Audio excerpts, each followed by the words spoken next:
civil servants, they are the role models.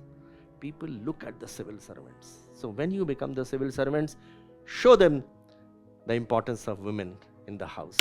So it is the job of the civil servant. क्योंकि लोग आ रहे हैं क्यों? भाववश, अभाववश, प्रभाववश. It is the job of the civil servant to come out of the house and meet those people. Government funds are precious. You must use them very carefully. The first line in the financial rule says that you must spend government money as if it is your own money. मानना नहीं चाहिए, जानना चाहिए. मानना important नहीं है. कोई चीज मान लीजिए तो फिर तो इसका मतलब ये है कि आप मान गए हैं, बस जान नहीं रहे हैं. Important thing is जानना. You must understand the concept. If you bring in more women in all sections of society, it makes your society much more inclusive.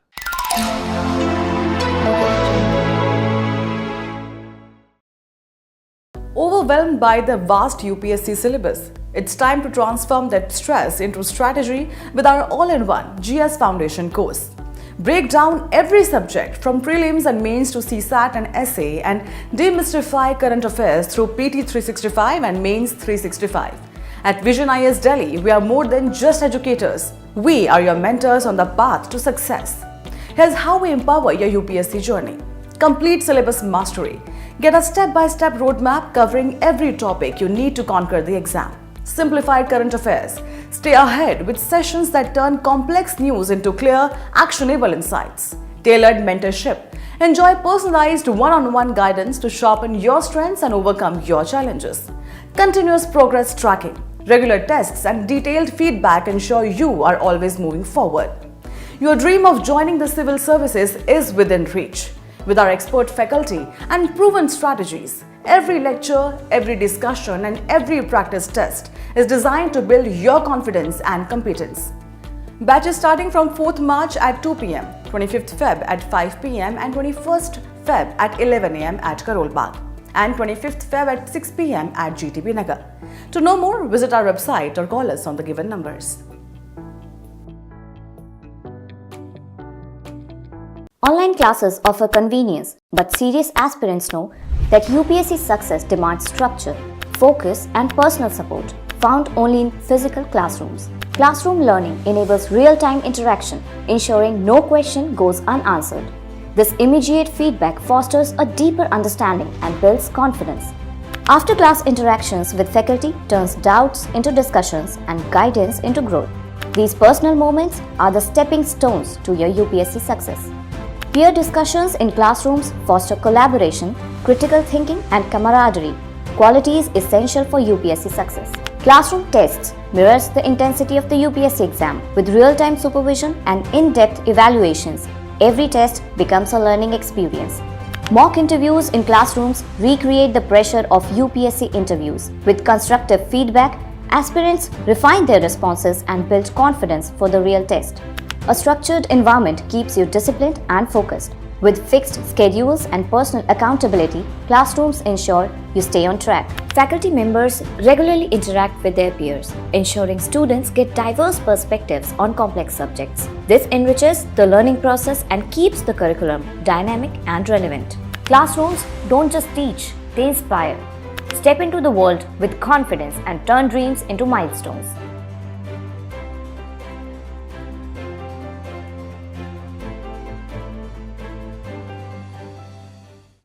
Good afternoon. I presume all of you would be knowing me. If some of you who are new to the class, I just wanted to introduce myself. My name is Krishna Mohan, and I'm 1977 batch IAS officer from Haryana cadre. I retired in the rank and scale of Chief Secretary from Government of Haryana. I was based at Chandigarh, and after my retirement, I have been into teaching. And my specialization particularly is on ethics, and I take ethics classes as well as mock interviews. I'm attached with the Vision IAS. So that's about it, and today we will have some special classes, and the two topics which we will be discussing today, one is on climate change and the other is regarding gender parity. So These are a kind of inputs which will be useful to you everywhere, whether it is mains or interview, even for prelims also. So basically they are part of the knowledge, because ultimately the examination for the civil service comprises of three parts. One is knowledge, the other is skills, third is attitudes. In the prelims and the mains, we normally check, assess the capability of a candidate for knowledge and skills. But for the interview, it is mostly the attitude, okay? Partly skills also, because communication skills are also tested there. So this part of what we are going to talk about is basically, it will be useful to you everywhere, and not only for GS4 paper, but also for other compulsory papers as well. And please feel free to ask me at any point of time if you have any questions. I will be too happy to stop them and talk about it. If there is anything which you want to tell me before I start the session, you can let me know. And don't hesitate. The important thing is that whatever we talk here, you must understand it. And in Hindi we normally say that मानना नहीं चाहिए, जानना चाहिए. मानना important नहीं है. कोई चीज़ मान लीजिए तो फिर तो उसका मतलब ये है कि आप मान गए हैं, बस जान नहीं रहे हैं. Important thing is जानना. You must understand the context. And I do not feel like giving dictation that you write this thing and that thing. I will be talking about it. And the PPTs in any case will be shared to you. It will be uploaded.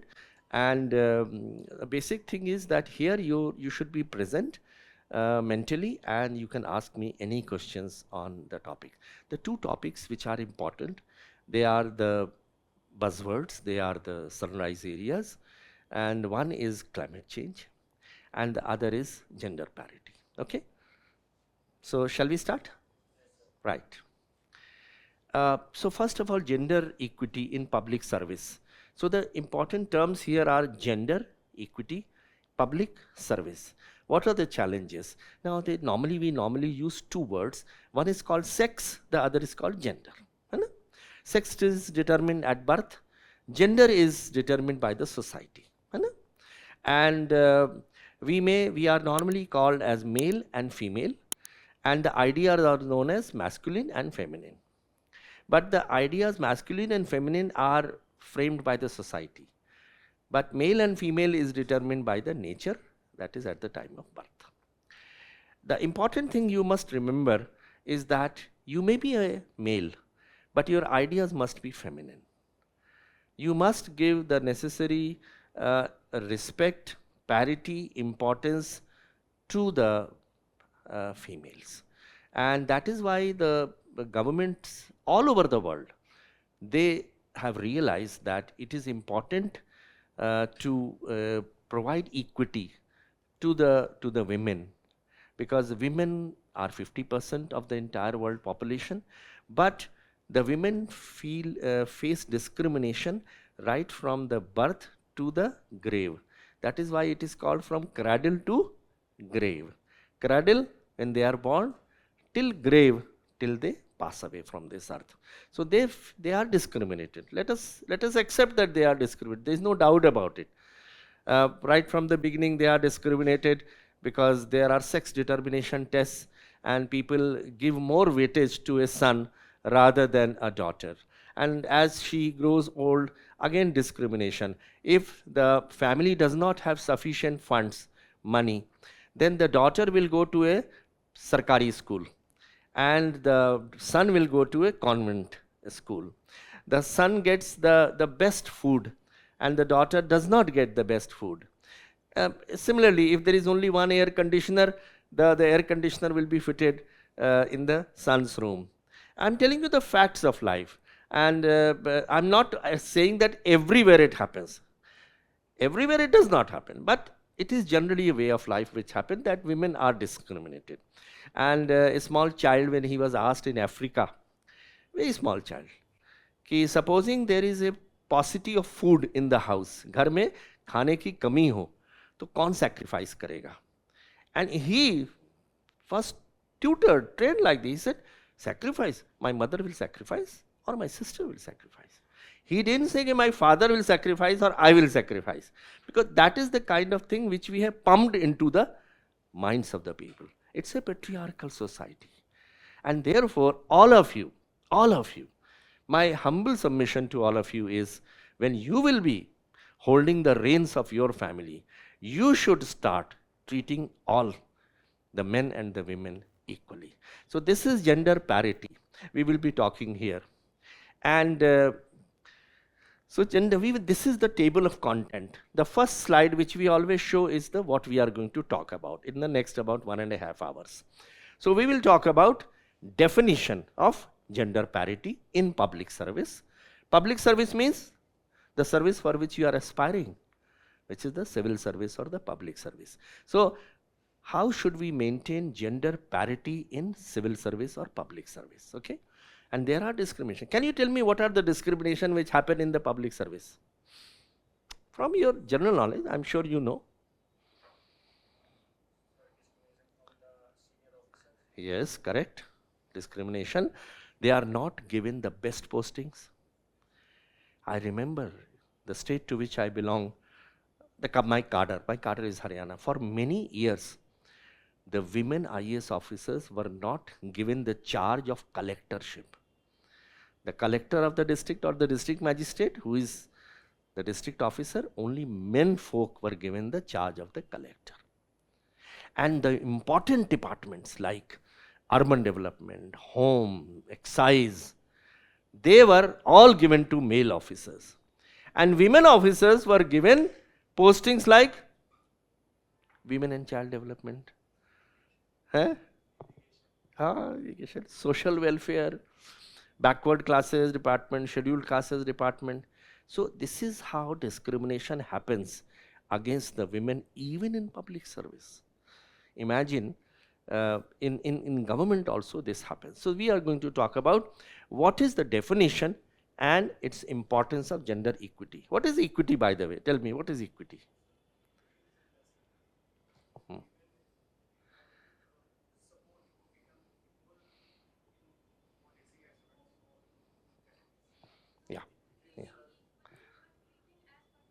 Yeah, correct. All of you are correct. So equity actually is basically, when we talk about equity,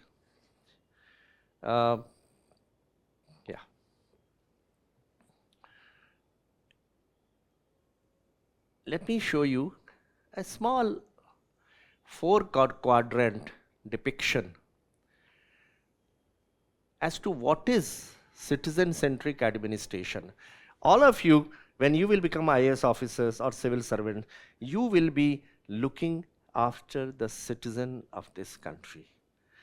In the old times, before 1947, the system of governance was called as colonial system of governance. Why was it called colonial system? Yeah, we were a British colony. British colony के बारे में कहते हैं ना कि British colony में कहीं भी सूर्य अस्त नहीं होता था, क्योंकि all around the globe the Britishers were in power. So we were having a colonial system of governance. But later on, as we got independence in 1947, the system of governance changed from colonial system of governance to colonial system to citizen-centric system of governance. Now, citizen-centric system of governance means all of you, when you will become the civil servants, you will be looking after the citizens of this country. You will be doing service to the citizen of this country. That is why it's called civil service. It's not a civil job. It's a civil service. We serve the citizen of this country. And that is why it is said that it requires a certain amount of dedication. And people should come to the civil service because if they want to serve the people of this country. And people come to us because of 3 reasons. and I have mentioned this many a time in my lectures. People come to us, the citizen come to us because of 3 reasons. What are the 3 reasons? Can anyone remember?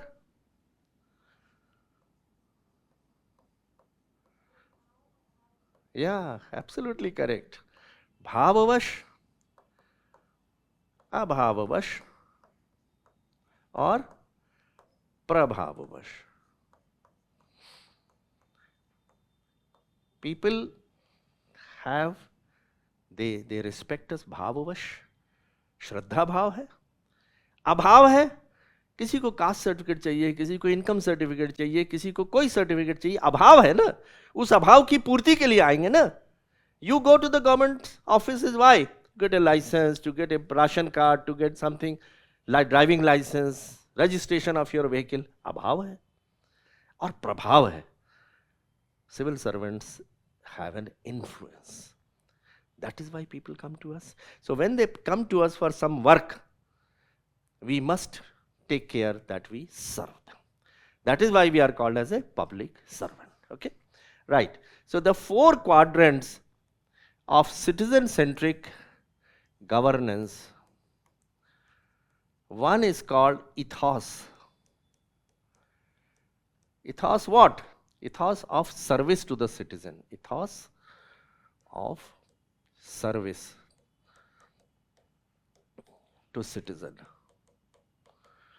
Second is ethics. Third is efficiency. And fourth is equity. Equity means justice. We must do justice to the people. Okay. So this is where I was. Equity, gender equity. We must do justice to the other gender. So we will learn the definition and importance, understanding gender disparities. What are the gender disparities in public service? For example, sometimes the women are not promoted to the highest level. They will not be made the chief secretary. There will be a glass ceiling. You know, glass ceiling we say. There is a glass ceiling which they cannot break. They are discriminated. For example, if there is a recruitment and there is a boy and a girl, people will prefer a boy because they will say, oh, she will get married, she will have children, she will have to look after the family also. She may not be able to devote so much time in the offices. So therefore, let's go in for a boy or a male. So again, discrimination. Everywhere there is a discrimination. And so is in the government also. So this is what we should know, because you are the future leaders, future civil servants. When you start thinking convinced about what I am saying, then I am sure things will change. So we'll understand gender disparities in public service. What are the challenges to gender equity? There are problems, constraints. We have a patriarchal society, there are challenges. Then what are the government policies and reforms in India? One is the constitutional provisions for treating with equity both male and female. There are constitutional provisions. Give an example. Fundamental rights. And legal frameworks. So, can you give me an example of legal frameworks? Laws. At least one law. Huh?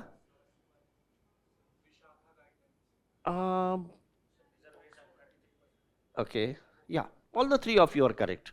So, Posh, but I was trying to refer to one thing regarding equity, equal remuneration. Same job, a male will get 200 rupees, the female will get 150 rupees. So equity, there are laws, specific laws to ensure that women and men, they have to be treated equally.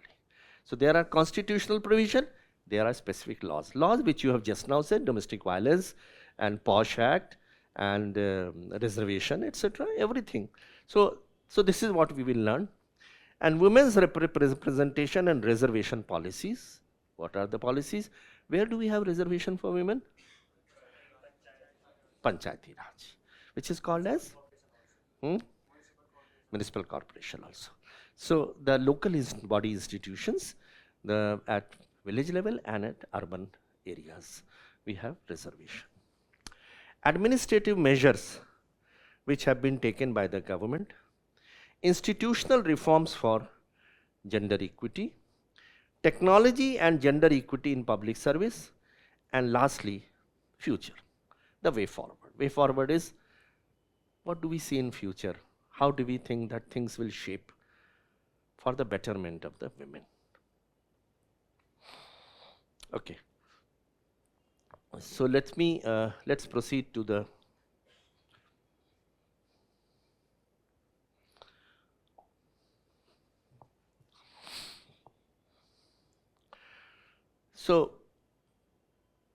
gender equity, the definition. The first thing is definition, gender equity. So gender equity in public service ensures fairness. Fairness means one should be fair to both male and females. Fairness in representation. Representation, the male and the female, there should be fairness. Opportunities. Opportunity should be the same. We should not, there can be a positive in favor of women. What is that called? Affirmation? Affirmative action. Can you give me an example where if we have an affirmative action, it is still legal? Example, where a woman is preferred and the job is reserved for a woman. Can you give me an example of affirmative action? Anganwadi workers, yes, correct. Huh? Panchayati Raj system, yes, correct. Fair? Clear? Care economy, yeah, correct. Nursing, yes, correct. Asha worker, yes, correct. So here it is positive in favor of the women. And for example, you can advertise saying that for a women's college, we would have only a woman principal. It will stand the scrutiny of law. It is positive affirmation because they feel that if it is a single sex education for women, then you can have a woman principal.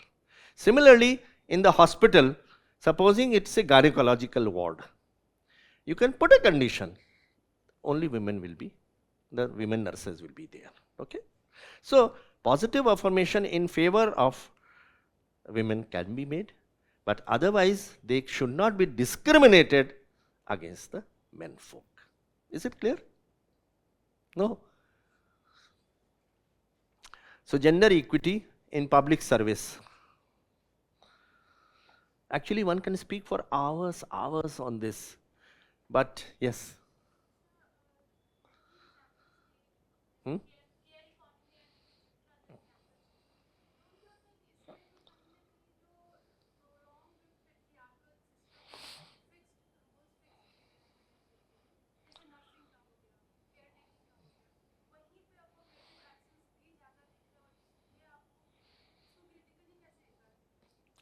So there are two concepts that we have. One is called, which is the deep rooted in the minds of the people. It's called as gender stereotype. And the other is called gender roles. Gender roles are not so, I would say, not so much against the women. It only says that, for example, jobs which require more hard work and labor, then men are probably more suited. For example, taking very heavyweight things, to another floor, or labor, for example, they are probably, so that's a gender role, which is innocuous. It's not so much against the women. But the more dangerous thing is the saying that the women can only become teachers. The women can only look after the children, aya ka job or teacher ka job. They can't become scientists. They can't become astronauts. That is called as gender stereotype. So that is dangerous, which we all of us, as I said, all of you, sir, ma'am, you are maybe a male, but your ideas must be feminine. You must take care that the women folk are given the due, at least equal, if not more. Okay, so that I hope you understand. Yeah, right. So gender equity in public service means fairness and treatment across all genders. So it is number one, fairness in representation, opportunity and treatment in all government institution and civil services. I gave you that example of discrimination in the civil services. Okay. Even now, what is the percentage of civil service women in civil services? How much? What is the percentage? No idea? Oh, we'll talk about it in one of the subsequent slides. So, it aims to eliminate gender-based disparities in recruitment. So, if supposing a woman comes and she is expecting a baby, now many employers would not recruit her for obvious reasons. They'll say, oh, she will go on maternity leave, she will will look after the small child, will be very difficult. So it is a discrimination, immediate. So in recruitment there is a discrimination, promotion there is a discrimination. Women are generally overlooked many times in the promotion. They don't reach the top. That is called as glass ceiling. Okay. And work culture. Can you give example of work culture where women are discriminated?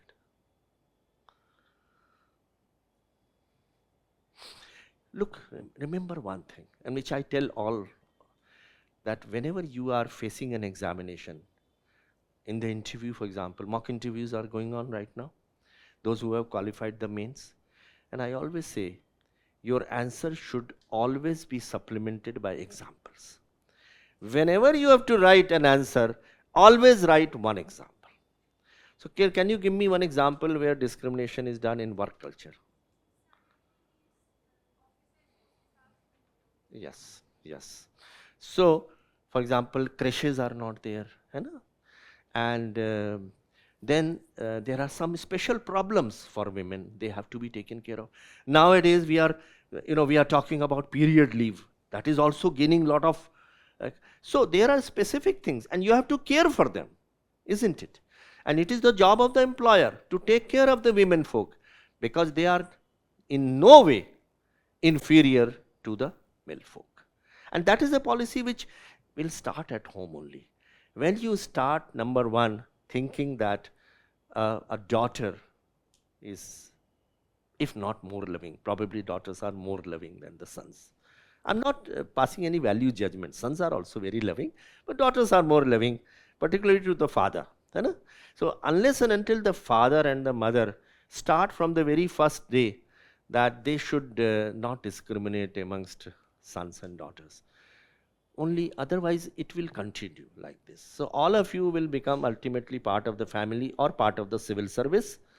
Then you should start thinking on these lines. Only then you will be able to show the way to the other people.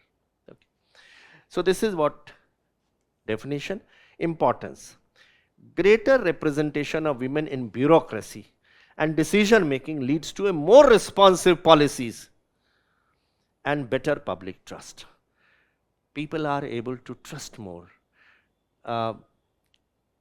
if more women are brought into the decision making.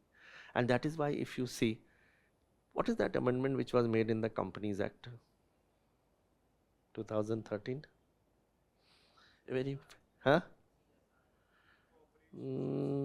Something to do with women. In certain class of companies, one woman director is a must. In the board of directors, you must have one woman. Even in the interview boards, even in the UPSC board, normally you will find that there is always a woman sitting there. So this is how representation of women is now being introduced at all places, because they are in a position to address certain issues which men folks sometimes are not. That is why you have exclusive police station for women in many states. That is why state governments, many state governments have done it. If you purchase land in the name of your wife or your daughter or your mother, there is a stamp duty. Yeah, you get a relief, 1% or 2%. These are all proactive measures, positive measures to bring about in favor of women folk. Okay? And governments all over the world realize this. What happens in our buses? Many times, I'm not generalizing again. Please don't misunderstand. Many times, what happens that the seats which are exclusively reserved for women, the men folks sit on that unabashedly, without even thinking, yeah, this seat is for women or for senior citizen. We don't do it. In foreign country, if you go, and I'm not trying to defend every action in the foreign country, but they are very particular about it. They will never do such a thing that if a seat has been reserved for senior citizen or for women, they sit on that, or a handicapped person. But we keep on doing it. So who has to do that? Ultimately, the civil servants have to show the way. Let me tell you a small example. I was the collector of Karnal district. Karnal district is a district in Haryana. It was set up by one of the former kings of Mahabharat, Karl. So the collectors have a huge palatial koti, and in that koti there is always one part of the koti which is reserved for office, which is called as camp office. So supposing this is the koti, so about 70% of the koti will be for residence, 30% for your office. Why office is necessary at the residence? Because job of the civil servant is 24/7. In the night also at 2 o'clock early in the morning, representation will come from villages. Sir, we are facing this problem. Floods have come, droughts have come, law and order has happened, fire has taken place, accident have taken place. So it is the job of the civil servant. क्योंकि लोग आ रहे हैं क्यों? भाववश, अभाववश, प्रभाववश. It is the job of the civil servant to come out of the house and meet those people. So I was doing some डाक. डाक होती है ना, फाइल निकालना. File word, have you noticed the word file? Narendra Modi talks about it many times. That when you are disposing of file, remember that the word file comprises of 4 letters. F-I-L-E. If you rearrange the letters of the word file, it becomes life. So behind every file, there is a life of a citizen of this country. You must address that problem. Okay. So I was doing some work in my office, residential office, camp office. So the office and the residence are interconnected. So my wife, she had some work. So she came into my residential office and I was doing some work. My private secretary was standing and he was helping me signing the files, etc. So my wife came and she told me that there was some small work which needed to be done. So I picked up the phone and I spoke to the concerned people, got the work done, and then she went back into the house. My private secretary, who was a very old man, but very experienced man, he was looking at me. After my wife had gone inside, he said, "Sir, I may be very junior to you in designation and rank, but I am much senior to you in age. Can I give you a small advice?" I said, "Zarur, bataiye na aapki kya." I had become the collector at the age of, at 9 years of service. You become collector at 7 to 9 years of service. He said, "Can I give you a small advice? When your wife had walked into your office, you should have got up from the chair." I said, "Why?" He says, "Sir, you are the role model. People will come to meet you in delegation, the sarpanches, the panches. Would you not like that they should respect their wives?" I said, "Yes, why not? Who has to show the way? You have to show the way. You are the role model. Because if you respect your wife, they will also go back and respect their wives. So when she came inside your office, you should have got up. Make it a habit that if your wife comes, show her the respect which is demanded, which is required." I understood the point immediately. After that, whenever she would walk into my office, whether someone was sitting or not sitting, I would always get up and get the work done, and then she will go back. Because now I realized many times when I will be taking meetings, or some people would be there from rural areas or otherwise from a patriarchal society, it is my job to tell them through my body language, through my non-verbal actions, that you have to respect the lady of your house. So this is what is you people will be able to do when you become the civil servant. These are very small things, but they have a huge impact on the people. That Sarpanch will go back and will tell his people there in the village, आज collector साहब के यहाँ गए थे, उनकी पत्नी अपने काम से आई थी, वो खड़े हो गए थे. They will immediately understand this. They are very intelligent people. So this is how you have to show the way. Okay, all right. So greater representation of women in bureaucracy. A balanced workforce introduces diverse perspective, enhancing innovation and service delivery. So if you have a balanced workforce, that means diverse perspective will come. Perspective from men folk and women folk will come. Men folk may have one point of view, which may be absolutely right. But if you have another viewpoint coming from a lady, you have a choice available.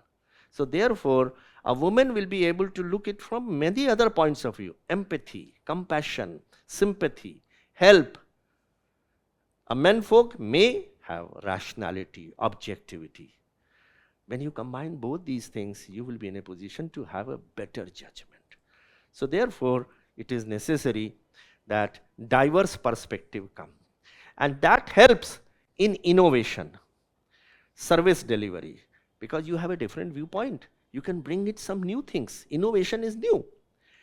A woman may tell you that, sir, I think that this is the main problem why people, ladies do not come to the police station. Why not have some police women in that area, in the police station? Probably they will be able to speak more confidently to the women. So here is an opinion which is coming from a woman. It will be giving rise to innovation, creativity. You see, we are not the wisdom, repository of wisdom. After all, there are other peoples also. And therefore, if you have a diverse opinion from different people, you will have a much better decision making. You will not be wrong then. Okay? And that is precisely what happens in the case of a team. You as civil servant will be the head of that team. And there will be many people who will be helping you out. Team is an acronym, isn't it? What is the full form of team?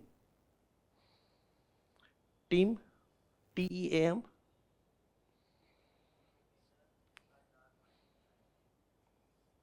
Together is fine. T-E-A-M.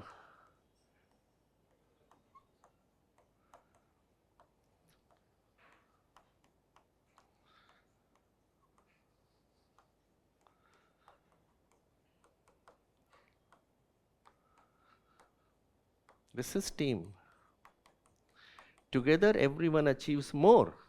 So if you have a diverse workforce comprising of men and women, together you will be able to bring in all the elements, all the values which are required.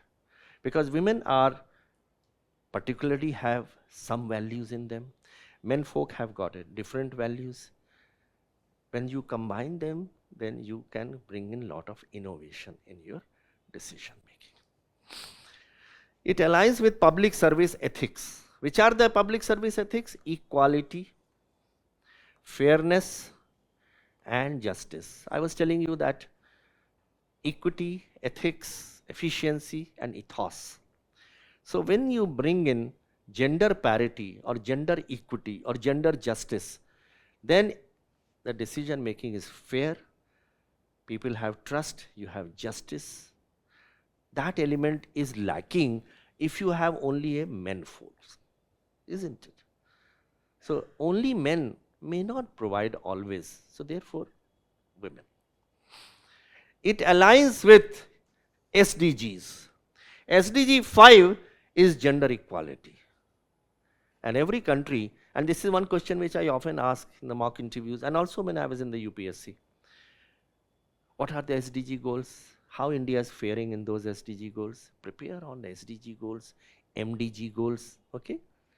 And understand that world over, the problems which we are facing, we have to now combine our efforts as a team to get over the problem of poverty, hunger, terrorism, drugs, migration, refugees, COVID-19, climate change, arms race, wars and conflicts, depletion of natural resources.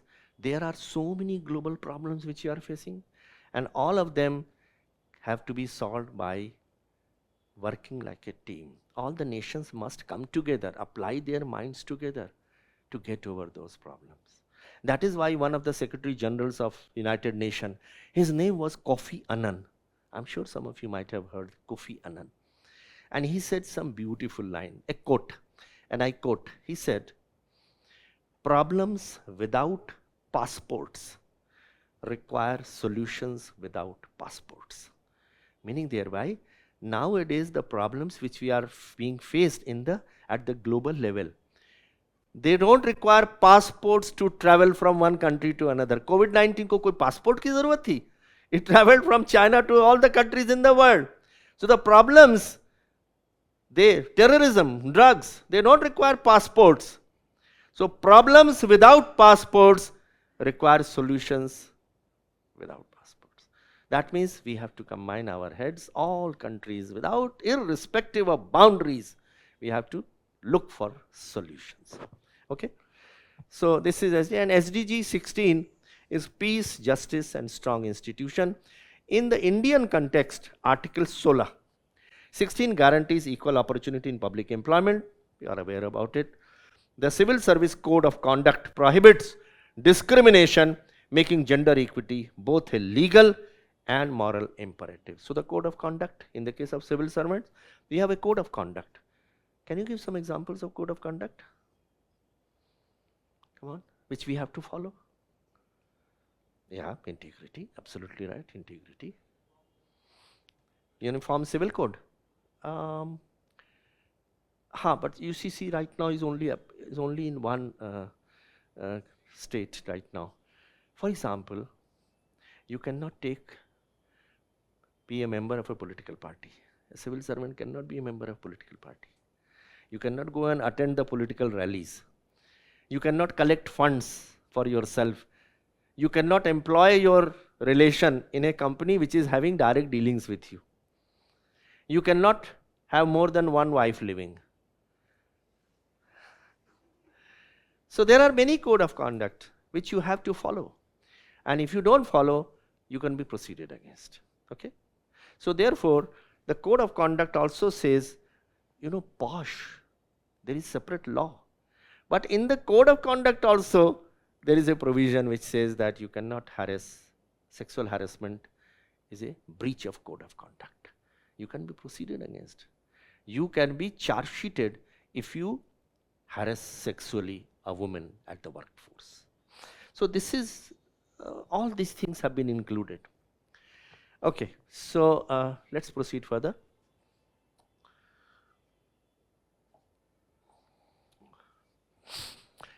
Importance in governance enhances efficiency, and efficiency is one of the 4 quadrants of citizen-centric administration. What is efficiency? Tell me now. What do you understand by efficiency?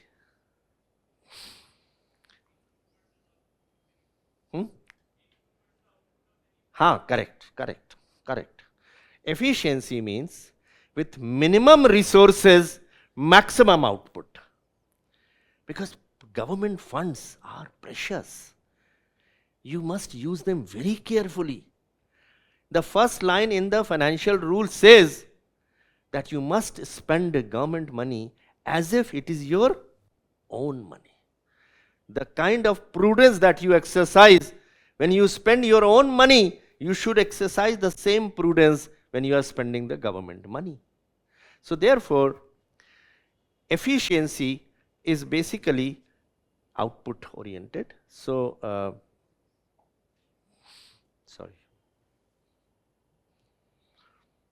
Just a minute.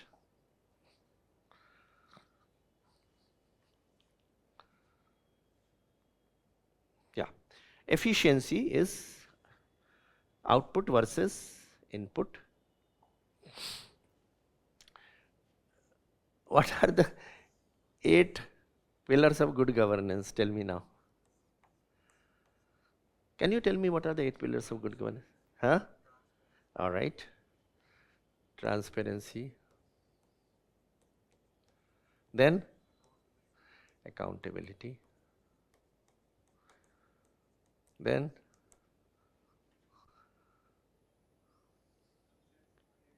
consensus oriented. Have you understood by examples all these things? You must understand.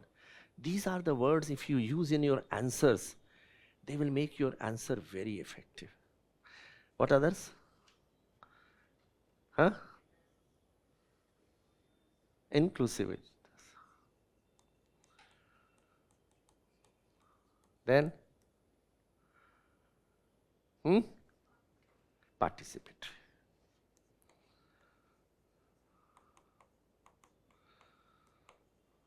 What else? These are only 5. 3 more. Honesty is not a part of good governance. Effectiveness. So efficiency, honesty is important value. I'm not denying that. It is a very important. In fact, Nolan's committee's recommendation, if you read, honesty is one of the important things. Efficiency and effectiveness. Then what else? No. Integrity is not one of the pillars of good governance. Rule of law. And one more.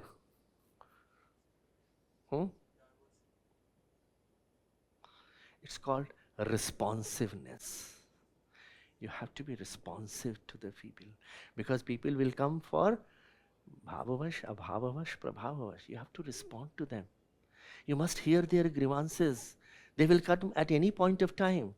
A lady comes 80 years of age and she says कि बेटा मेरे को old age pension नहीं मिल रही है और तुम देख रहे हो कि मेरी उम्र जो है 80 साल के लगभग है, पर मेरे पास ना आधार कार्ड है ना मेरे पास डेट ऑफ बर्थ सर्टिफिकेट है.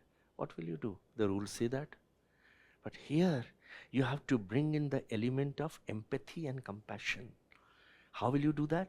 You will ask your chief medical officer to carry out an inquiry to judge the approximate age of that person, lady, and you will ask your Tahsildar to carry out an inquiry to find out whether she resides in that village.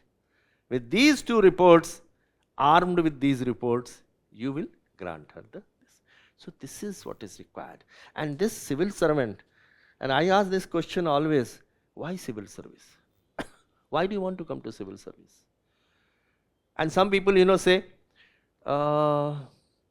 बचपन से ही मेरी बड़ी इच्छा थी कि मैं civil servant बनूं, या मेरे माता पिता का बड़ा स्वप्न था कि मैं सिविल सर्वेंट बनूं, या मेरे कॉलेज में जो डीएम महोदय आई तो उन्होंने अवार्ड्स डिस्ट्रीब्यूट किए तो मुझे बड़ा इंस्पिरेशन मिला, मैंने कहा मुझे भी सिविल सर्वेंट बनना. Now, whereas these answers are fine, but they are not of the level which you should say at the time of interview. At the interview level, you have to be much more innovative in your answers. So how the civil services distinguish from other services?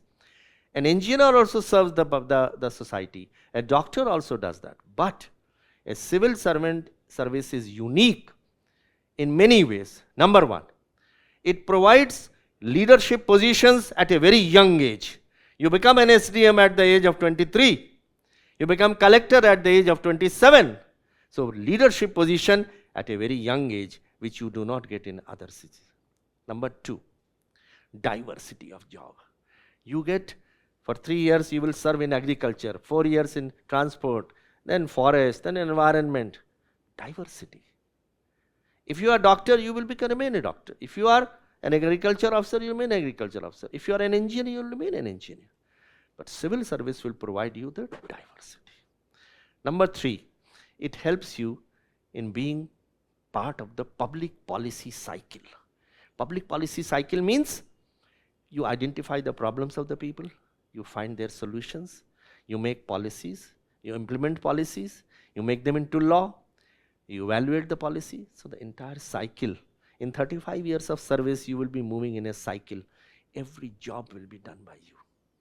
Fourth, you will be taking part in the governance of this country. You will be able to take care of the poorest section of the society. You will be able to change the lives of those citizens. You will be able to wipe the tears from the eyes of the people. A civil servant is able to do that. You will be performing sovereign functions. What are sovereign functions? Collection of tax, income tax, sales tax, VAT, excise, GST. They are sovereign functions. Law and order, justice, administration of justice. These things are not available in any other profession. And lot of challenges. So this is how you will answer this. Civil service provides that thing. Okay, so good governance, these were the things, and one of the important thing is efficiency. Efficiency is minimum resources, maximum output or results. Okay, right. So enhances efficiency and representation by bringing diverse perspective and experience to policy making. So if a policy is to be made, Beti Bachao, Beti Padhao, or an Ujjwala, or Swachh Bharat, something related to the women, then a woman in the decision making will be able to give a very, very different perspective. What are the problems? For example, Ujjwala. Ujjwala thing talks about providing LPG connections free of cost to the BPL families. What does Ujjwala give? What are the advantages of Ujjwala which government is able to reap?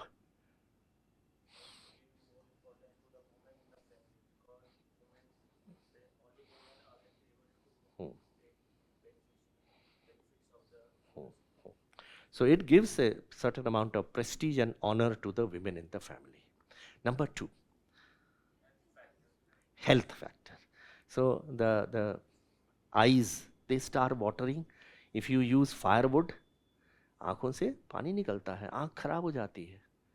सांस का रोग, asthmatic. Then pollution, the environment sustainability. You don't cut the trees, so therefore the environmental sustainability. And the drudgery. What is drudgery? What is drudgery? Remember one thing, whenever you find a new word, of course I'm not saying you have to go in for Shashi Tharoor's words, I'm not saying that. But nevertheless, learning new words is always a good thing. So whenever you come across a new word, open up dictionary or Google, whatever it may be, and find out the meaning then and there. What is drudgery now? Tell me, after looking up Google, tell me, what is drudgery? Huh? Yes. So the women folk had to go to the forest, cut the trees, bring those wood on their shoulders. That is drudgery. That drudgery was avoided. So this is how policy making, if a woman is there, a woman will be able to say, these are the problems which are faced by the women folk.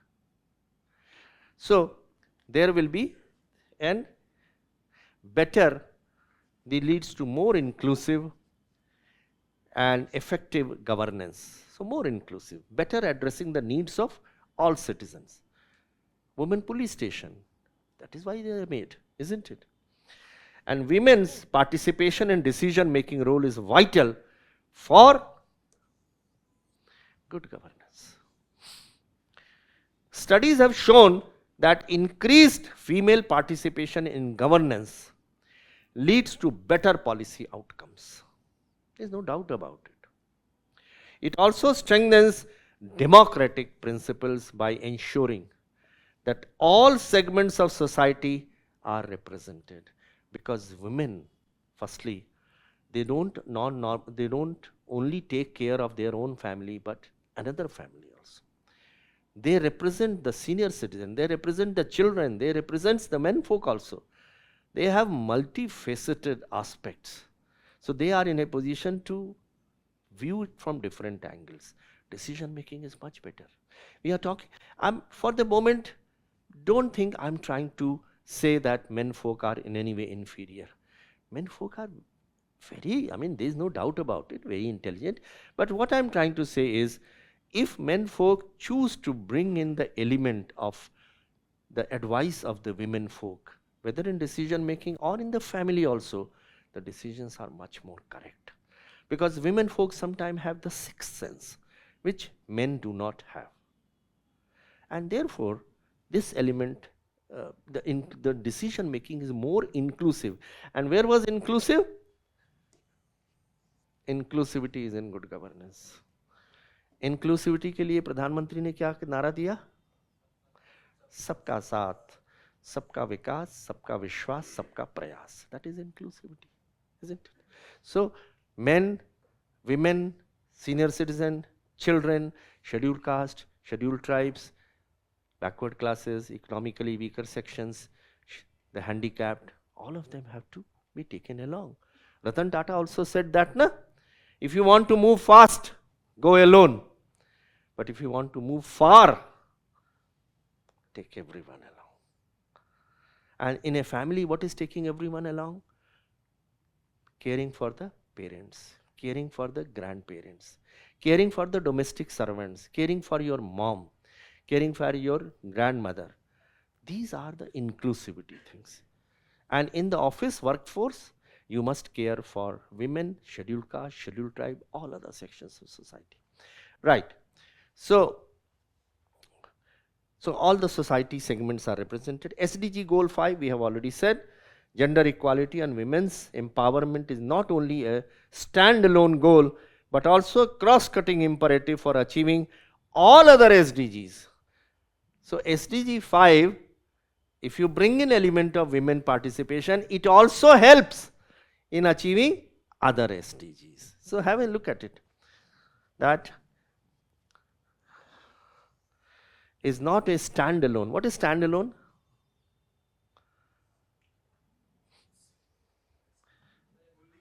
Only one. Standalone means standing alone. So this SDG goal is not a standalone thing. It has its effect on other goals also. So women brings in that element of inclusivity. Okay.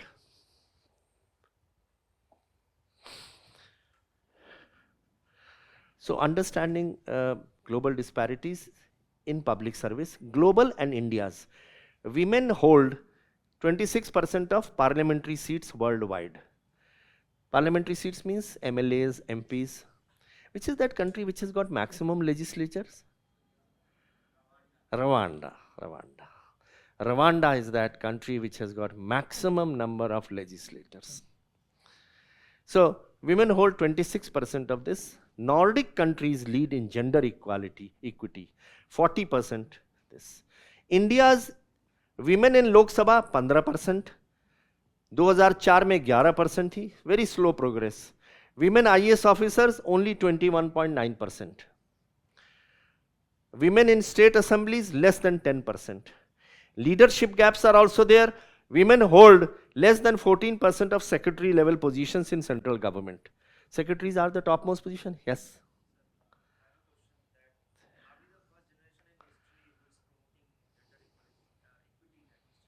In the past also. No, I think from the freedom struggle, you are talking about the modern history or even before that? Before that. No, I think women were given lot of importance in the earlier ancient history times. Later, during the medieval history, I think probably it suffered a little bit. But in the freedom struggle, again, Sarojini Naidu and many women, Annie Besant, Savitri Devi Phule. So they, in all regimes, in all har yug mein, in every era, women have been given, but not so much as was warranted. But in ancient history, it is generally said that women were given a lot of respect. But over a period of time during medieval history, the women importance decreased. But in modern history also, women led the freedom movement in a big way. But then a lot needs to be done, because the women participation in other countries all over the world is much more.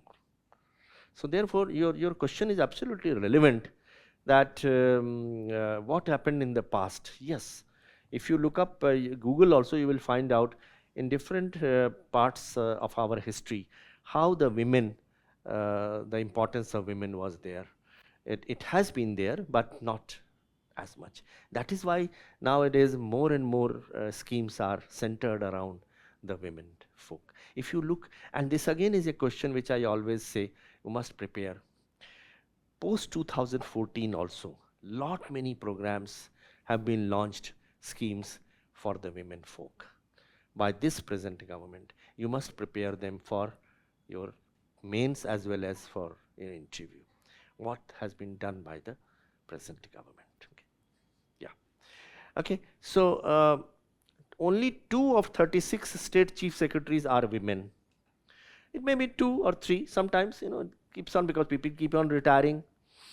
No woman has ever held the cabinet secretary position. No woman till now.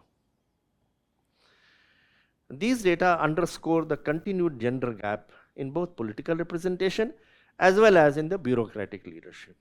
So the women folk are not finding adequate representation both in the political representation as well as, that is why the bill for reservation of seats for women in the parliament and assemblies took such a long time. That also now, even now, it has not been passed as such. They have brought this thing, but it will require assent from many things, many states, etc. It will be required. A lot of things have to be done before that. Current status in India.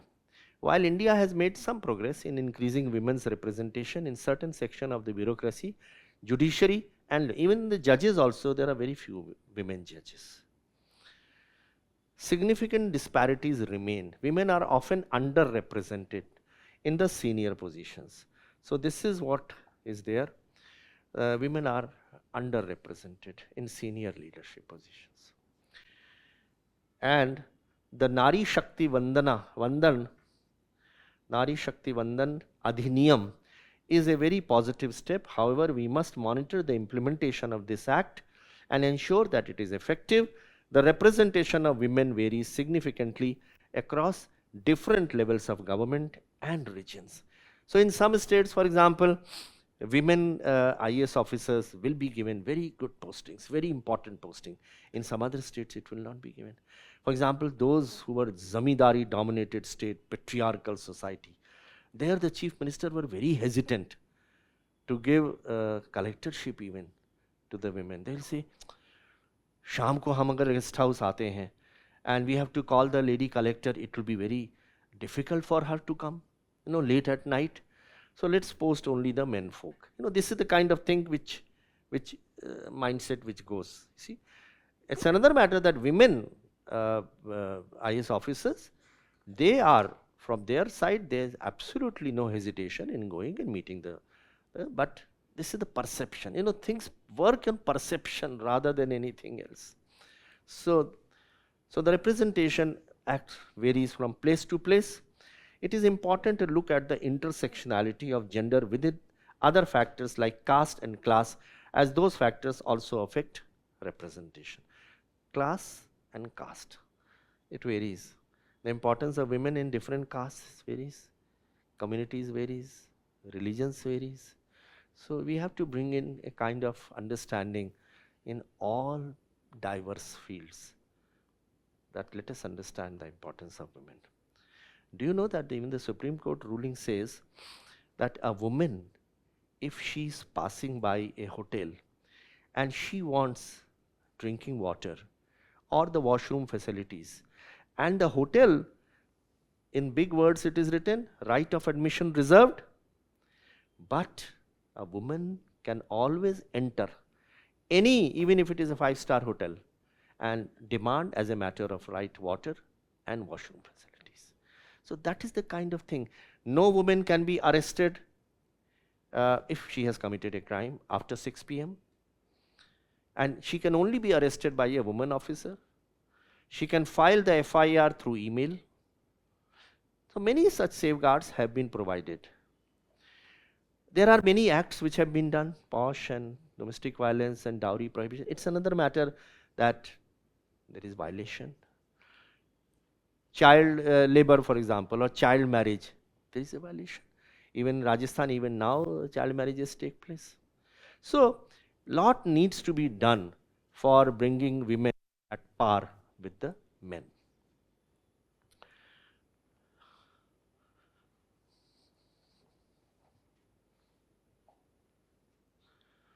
Okay, in public services.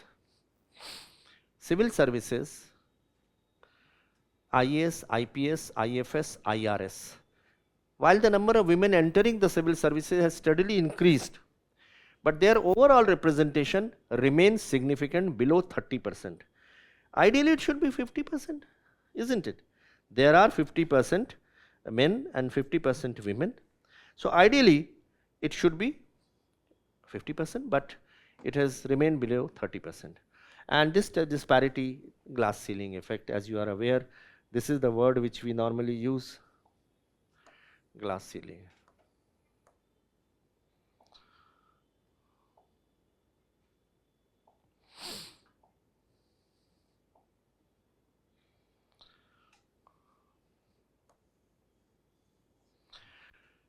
Army, defense services, you cannot rise to the level of the top positions. That is glass ceiling. Data from recent years can be added to show the exact percentage of women in these services. However, it is low. Factors like societal biases, work-life balance, challenges, limited access to mentorship. Women, the mentorship in the case of women is less. For many reasons. Men folk are able to get mentorship much more, isn't it? The recent Nari Shakti Vandana Adhiniyam should be mentioned. So that is one thing which has been done by the government. The UPSC personality test, your final challenge before becoming a civil servant. Are you prepared to face the panel with confidence? At Vision IAS, we ensure you step into your interview fully prepared with our personality development program. Decode Def with expert insights. Mock interviews with ex-bureaucrats. Current affairs sessions for a competitive edge. Elocution training to enhance communication. Learn from UPSC toppers and serving officers. Their real-world experiences will shape your strategy for success. Personalized mentorship and performance feedback ensure you fine-tune every aspect of your preparation. This is your moment to shine. Prepare, practice and perform. Admissions open for UPSC Mains 2024 qualified students.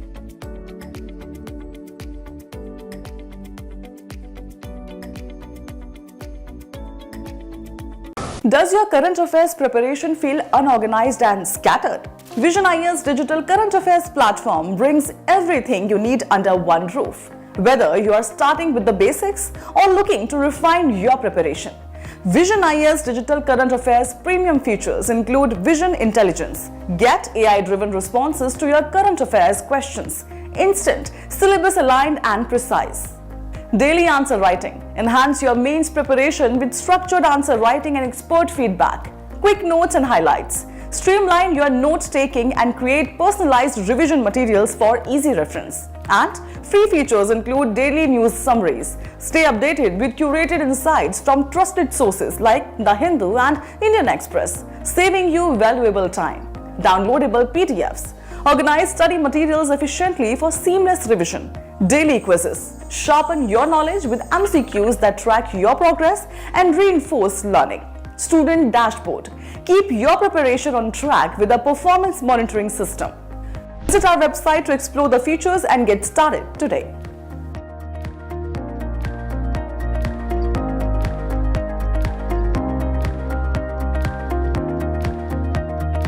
Lacking behind in general studies for prelims and feeling overwhelmed? Join the Fast Track Course 2025 and stay on track to conquer UPSC Prelims 2025 with innovative curriculum, revision and mentorship. Tailored to help aspirants actualize their potential into competencies, the program offers a comprehensive approach covering every aspect of students' preparation including GS Prelims syllabus, regular practice, performance assessment and feedback. With only a few months left for Prelims 2025, optimize your time efficiently with focus on core topics. Available in online mode, take advantage of the flexible learning schedule and prepare as per your needs with the dedicated student portal. Admission to the course is now open. Enroll today and benefit from its enriching features.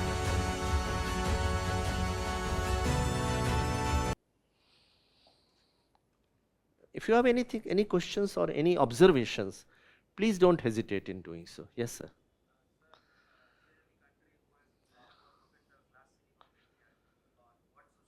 Well, I would say all Western countries, they have very little glass ceiling. United Kingdom, for example, USA, for example, and many African countries, for example. Rwanda is a very, otherwise it's not a very developed country, and still it has got this. So many countries across the globe, they have broken the glass ceiling, and there are officers, women officers reaching the top. I would definitely mention United States of America and UK, even the France, where the glass ceiling has been broken. You have had so many prime ministers coming. Even Sri Lanka, you had a president who was a woman. So there are many countries. We are not one of them. Now only. Otherwise, Bhandar Nayak and all those were women. And even the Bangladesh also. Yeah. Yes. Correct.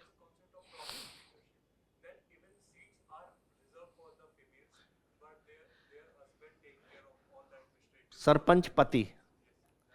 That's true. Yes, you are absolutely right. So this is again, you must have seen Panchayat OTT, where the DM, who was a lady, and she came and lambasted that Sarpanch. Disciplinary action should be taken immediately, and training and capacity building of the women Sarpanches must be, because they might not be aware about many of the SOPs, rules, regulations. So both the things are necessary, carrot and stick. You have to show the stick to those people who are violating it, who are carrying on the business of Panchayat on behalf of their wives, and at the same time training and capacity building, so that the women Sarpanches are properly trained in the government work. So both the things are necessary. Even to a small child also, sometimes you have to do carrot and stick. कभी कभी इसको lollipop या chocolate देकर, that is a carat, कि तुम ये करोगे तो तुम फर्स्ट आओगे तो तुमको हम ये साइकिल खरीद के दे देंगे, you know. At the same time कई बार उसको स्टिक भी दिखानी पड़ती है. So I think this is what civil servant does. Civil servant also sometimes does the carrot, sometimes the stick. Ultimately you have to get the work done. If there is a persistent someone is flouting the rules, you have to show him the stick. But at the same time, rewards, awards. I remember I as a collector, I didn't have any financial powers to give promotion or increments. But how to motivate people? I would motivate the people by doing this. On 26th January or 15th August, I would hold a function and I would give an appreciation letter to all those who have worked very well, very hard. And in front of everyone, I would give them the appreciation letter, which will bring them to glory and their reputation. They'll be very happy, motivated. They will go back to running to their families and show to their wives, देखो आज collector साहब ने मुझको ये appreciation letter the. You know, it boosts this. So you have to show both carrot and stick. Okay, police and judiciary. Women's representation in law enforcement remains low, particularly in higher ranks. Increasing the number of female police officers is crucial. You are already aware. So gender-based violence cases are there. cases like rape, cases which are predominantly related to women. So it is always better if you have a woman officer investigating such cases or sitting across the desk, so that if the woman complainant come, she is in a position to open her heart out in front of the woman officer. And there are, I'm sure in that Nirbhaya case, OTT film that was made, Delhi crimes, there was a woman officer, and what was her name? Shefali Shah. And she very ably demonstrated what a woman police officer can do. Okay, so similarly, judiciary also requires female judges. There have been positive trends, but the pace needs to be accelerated. Local government, 73rd Amendment, which mandates 33% reservation for Panchayati Raj, has been a significant step towards empowering women. However, the effectiveness is also hampered by factors such as lack of capacity building, which I was telling you.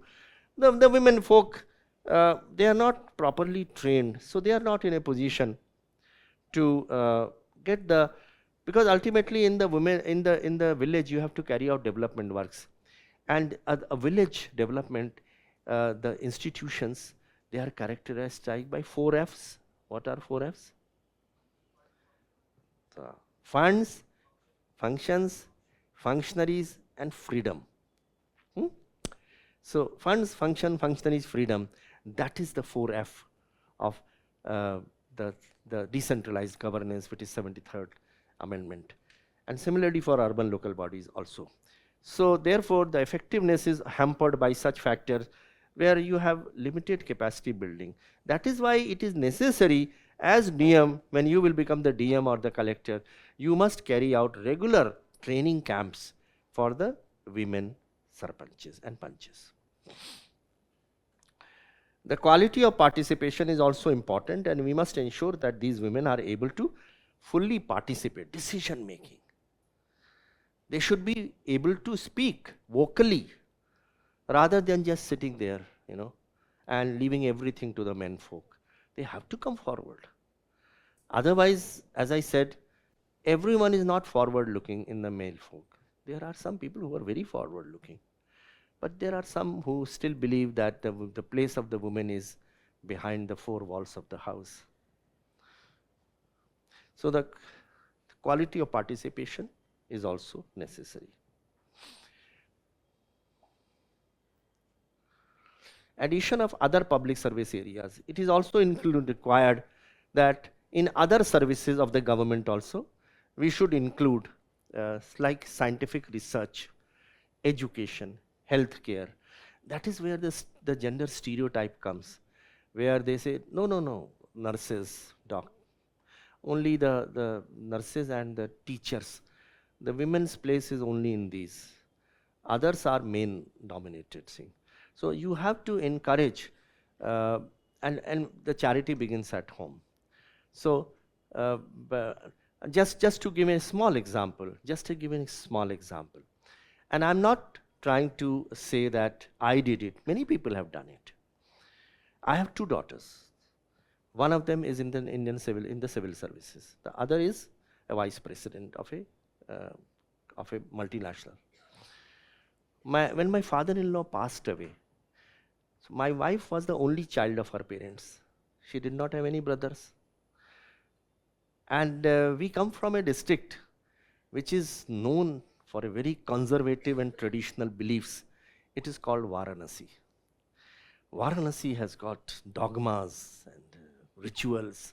The pandits of that area are very strong. So the last rites of my father-in-law were to be carried out. Now my wife is the only child of her parents. So they said that the daughter cannot carry out. And they said that the nephew of the deceased will carry out. Meaning thereby, my father-in-law had a brother and his sons were there. He said the nephews will carry out the last rites of their Tauji. My elder daughter, immediately she intervened. And she said with boldness, she said, even if, for argument's sake, my mother cannot carry out, but I can carry out. I'm the second generation. This rule does not apply to me. I will carry out the last rites of my Nanaji. They were taken aback. I nudged her. I said, yes, do it. No problem. We will support you.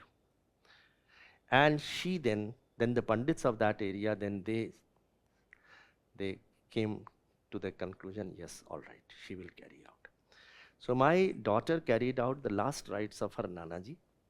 She slept on the floor in the same manner as a male would have sat. She wore the similar clothes, simple clothes. She took simple food, falahar, just like a male child would have done. Fully dedicated to that.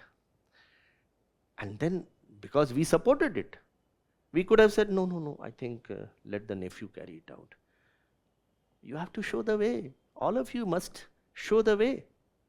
And then you know what happened? My mother passed away. After a few years, my mother passed away. Now, for carrying out the last rites of my mother, there was no problem. I was there. I was her son. I could have easily done it. I have a younger brother also. So there were 2 sons. My mother had 2 sons. So when the issue came regarding last rites, my same daughter, she said, Papa, is it possible that we carry out the last rites of Dadi also? Now, we could have done it, but we encouraged her. So both my daughters, they carried out the last rites of their Dadi. I didn't do that. But then someone has to take the lead. All of you, when you become civil servant, even otherwise also, you have to show the way. Because if you show the way, then other people, like I told you, that when I was sitting in my office, when my wife came, I should have got up. I didn't. But then if I had got up, I would have definitely demonstrated it. Effect is there. Civil servants, they are the role models. People look at the civil servants. So when you become the civil servants, show them the importance of women in the house. So that is how, so in other services also, education, healthcare, research, etc., you must send your daughters, your sisters, whosoever there are women members. So challenges in gender equity, there are societal norms, as you are aware, patriarchal society, traditional gender roles, discourage women from pursuing public service careers. They don't send women, they say, शादी करके भेज देना, अब क्या करना है इसको? This is the kind of mentality. Yes?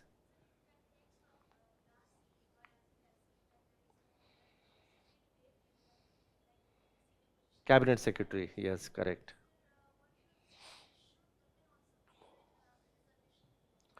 Look, it is my personal opinion. Again, my personal opinion is that, and it may, some of you may feel that it may not be right or right, but it's a personal opinion. My view is that till some kind of semblance is established, women must be given reservation in the civil services also. This is my view, and you may have a different opinion about it. Because having 15% women in the civil services is not really doing gender justice at all. So why not have reservation? When you have reservation for scheduled caste, scheduled tribes, you have economically weaker section of society, handicapped people, backward classes, why not? It can be this way, that 50% male, 50% female. Within those, you can have further reservations, scheduled caste, scheduled tribe. So it can be vertical reservation. But that is only one view. Some people have suggested that also, that instead of having this way, we should have 50-50%, and then we should have further reservation. So I think it has a very strong demonstrative effect, which is sometimes even more important than anything else, isn't it? So if a woman occupies a high position, then she acts as a demonstration. My view is that but as I said, there will be maybe some legal problems, there may be some other issues also, societal. For example, there are many issues in this country which decision making will take time. Same-sex marriage. Same-sex marriage, judiciary was not against it. But government examined it and it found that there are many issues. Legal, who will be husband and who will be wife? There will be legal issue. Under all the other acts, there is someone who is a husband, who is a wife. Now both can be husband, both can be wife. Who will be husband, who will be wife? Similarly, there will be many other legal issues also. So legal issue will be there. Huh? Adoption, maintenance, and there will be cultural issues, social issues, religious issues. So such issues have to be tackled by a much wider consensus building, participatory. And that is why the two important principles of good governance, participatory and consensus building, they are very important. For such complex issues, you have to have participatory approach. There must be a committee of senior people, which can be judiciary, it can be legal luminaries, it can be government, it can be women, it can be civil society, it can be stakeholder. All of them have to apply their minds together and come to a conclusion, isn't it? Issues like marital rape, okay, live-in relationships, these are all controversial issues, and such issues need to be. Similarly, reservation is also a controversial issue. Many people feel in one way, many people feel in another way. But some such kind of things cannot be decided overnight. But as I told you, again with lot of humility at my command I am saying, and that if you bring in more women in all sections of society, it makes your society much more inclusive. You know, women in the Northeast, they are very, very respected. Are you anyone from Northeast? Yes, sir. There the status of women is totally different. Would you not agree? The women folk, they carry out every work and they are very much respected by the men folk. Not so much in the northern part of this country. So there is a community, there is a society which respects women. So even within the country also there are diversities, and we have to really work towards that. So when we talk about this subject, this will also be useful to you in essay paper. There can be a subtopic which can come in essay.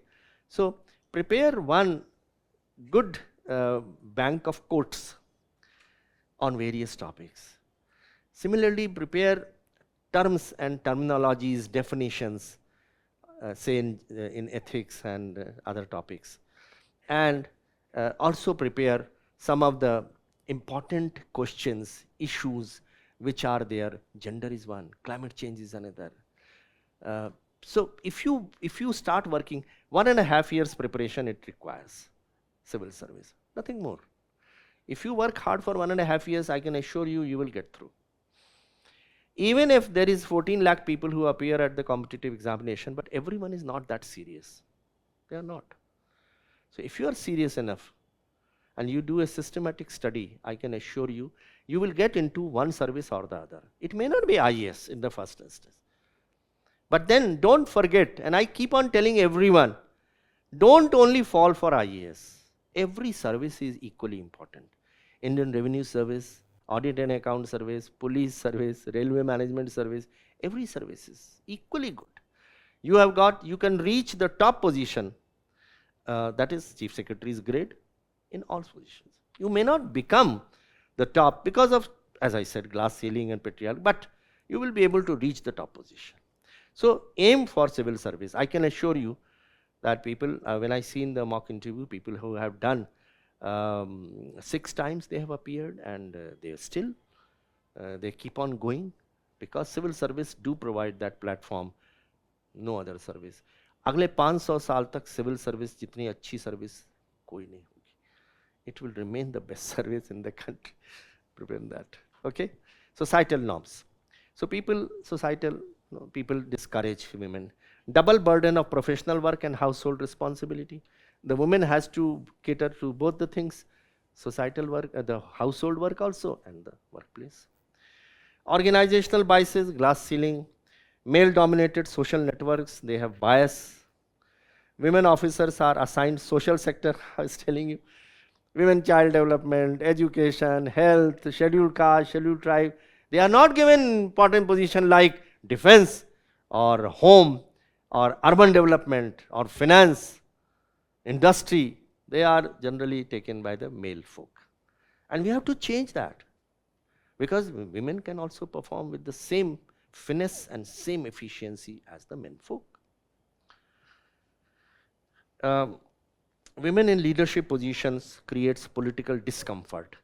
So people, if women are in high leadership position, male people feel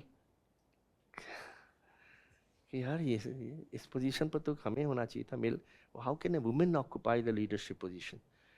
And well, Indira Gandhi was a leader, there is no doubt about it, and she showed to the world. She had taken India also to great heights. So women can perform. In Indra Nui, PepsiCo, Shaw, Majumdar, in the pharma sectors. So there are women who have outsmarted even the men folk. Okay, challenges, some more challenges, workplace challenges, lack of child care facilities, creches, you are already aware about these things, rigid work hours. So therefore one thing which has been suggested for women folk is they should have a flexible hours. Output is more important, rather than saying no, you come at 9 o'clock and go at 6 o'clock. Flexible. And the same applies to men folk also. Why should there be rigid hours? As long as they are able to perform the work, why not? They can work from home also, why not? So I think a time has come, and COVID-19, it had become almost mandatory. You could not come to the offices at all, and still work was getting done. So complex transfer policies, what happens sometimes, both are working, and and one of them get transferred. So then the second one, it becomes very difficult. So that is why Government of India policy says that when a couple is there, if one of them, if they both are government servant, they should be posted at the same place. That kind of thing is there. And that is in fact what has happened is, since husband and wife both are working, we have come to a situation which is typically similar to what is happening in United States or other countries, which is called as DINKS, isn't it? So what is DINKS? Double income, no kids. So husband and wife both are earning, double income is there, but they don't want to have kids because they feel that they are not in a position to raise the kids because responsibility. So therefore, these are the workplace challenges and legal challenges. So gender discrimination laws exist, Equal Remuneration Act, but implementation is intolerably weak. They are not implemented. Many women hesitate to report due to stigma and career risk. And women are treated as an object, and rumor mongering. If a woman, and I'm telling you, if a woman is very social, she mixes around in the workplace, immediately tongues start wagging. They start talking about that lady as a woman of loose character. Now this is the kind of thing, it never happens abroad. They are very, very correct in their approaches. I still remember, if you walk into an elevator, I'm talking about a very simple gestures. If you walk into an elevator, lift, a woman walks, immediately the men folk will take their hats down. They will take out their hats. Good evening, ma'am. Good morning, ma'am. That is the respect they show. And here we don't even get up when the seats in the buses or in, many times I do it, and I always encourage people to do that. When you are carrying passengers from the aircraft to the airport hangar, in a bus, all of you have traveled by aircrafts. So then what happens that if the woman is standing and I'm sitting, I would immediately get up and offer a seat to her. But there are many young people, they keep on sitting, and women, very old women, are standing, somehow maintaining a balance while their bus is traveling. But this is the proactive initiative from today. Start thinking that we must give women the respect which is logically required for them. Okay, so POSH Act is there, and Until 2022, there was no legal quota in parliament, and now, of course, as you know, that reservation has been done, but still it will take time. Low representation in leadership roles, we have already discussed that there are very less female role models and mentors. So the lack of sponsorship is also a large problem. The glass ceiling is a basically male-dominated thing, and it continues to hinder women's ascent in leadership position. So this not only limits women's career advancement, but also deprives public service of diverse perspective. So the first word which we started was diverse perspective. So if you don't have women, if you don't have women, then you deprive the organization to deprive public service of the contribution to be made by the women folk.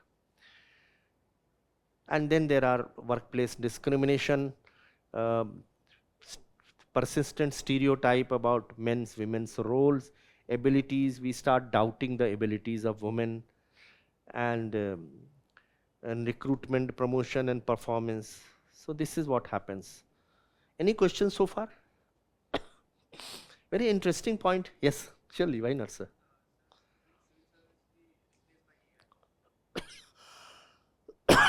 I don't think so. AI will always remain a tool in the hands of, but AI has got its great challenges. Thinking men and women will gradually, that's a grow away, because people will start relying for everything on the AI. Already it has started. So in some organizations, they have written that if you put I think the Government of India itself, they have issued instructions that if you prepare notes, office notes, on the basis of ChatGPT, you will be proceeded against. Ministry of Finance. So what is happening is that ChatGPT and Gemini, and the artificial intelligence is gradually taking away the power of thinking men and women, which is a very dangerous thing. Because now, if you want to prepare for civil services and you can't read a particular book, Lakshmikant's book, and you take the 4.0 version of ChatGPT and you say to ChatGPT that give me a summary of the chapter 5. Beautiful summary will come out. Nobody else can prepare that. So therefore, artificial intelligence has got its temptation. But as I said, the thinking power of men and women will go away. That's a great hazard. And I think we must train our staff, our future generations, that this power of artificial intelligence should not be used everywhere, only limited quantities, but otherwise the robots will take over the mankind, isn't it? Yeah.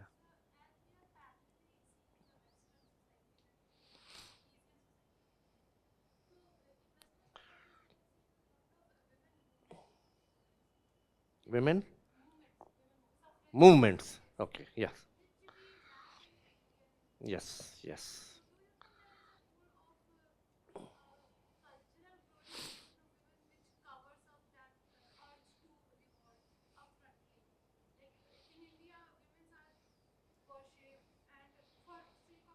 Hmm.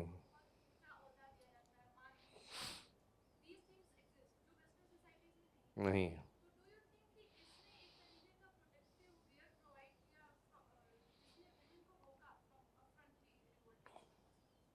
To some extent, what you say is right, absolutely, because that puts the woman apart, and she.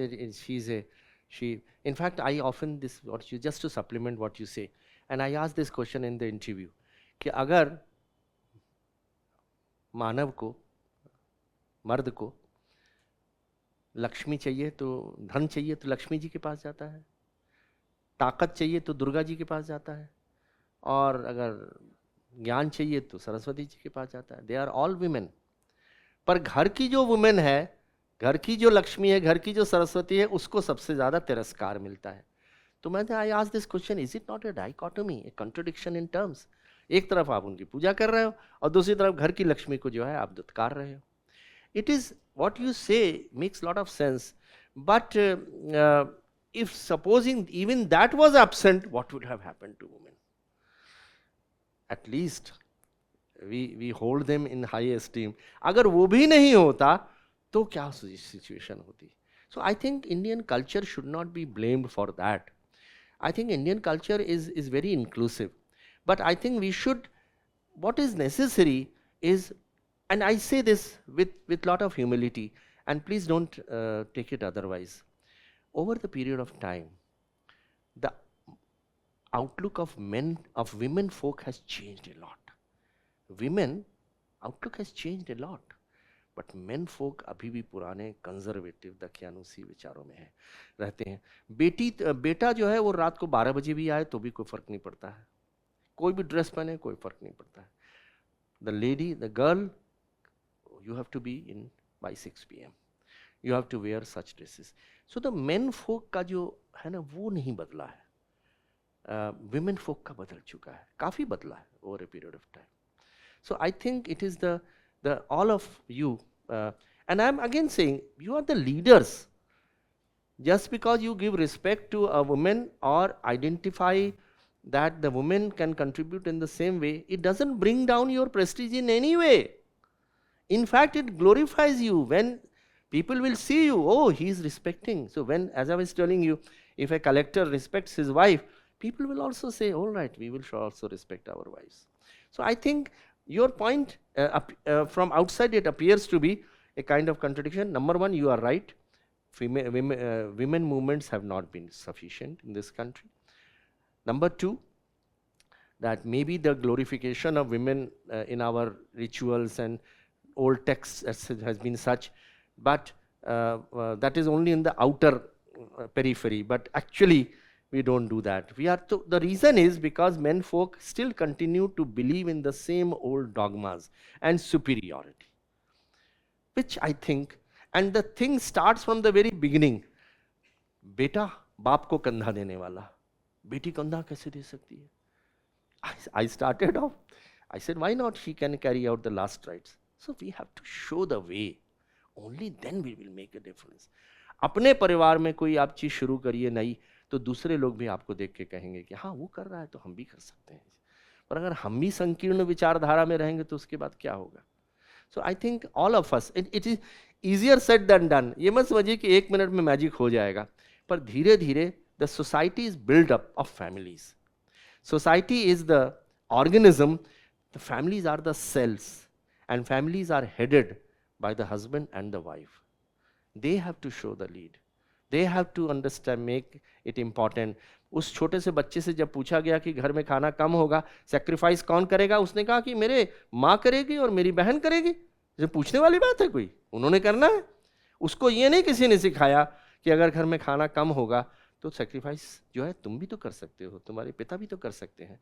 क्या आवश्यकता है कि घर का जो खाना जो बचा खुचा है वो जो बच जाता है वो वीमेन फोक लेती हैं. उससे पहले वो पंखा झलेंगी, खाना खिलाएंगी, रोटी गरम गरम फुल्का देना है.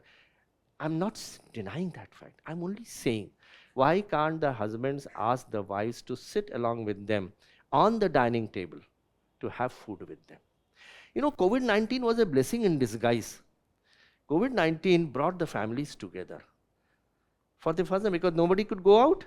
So they had to have their food together on the table.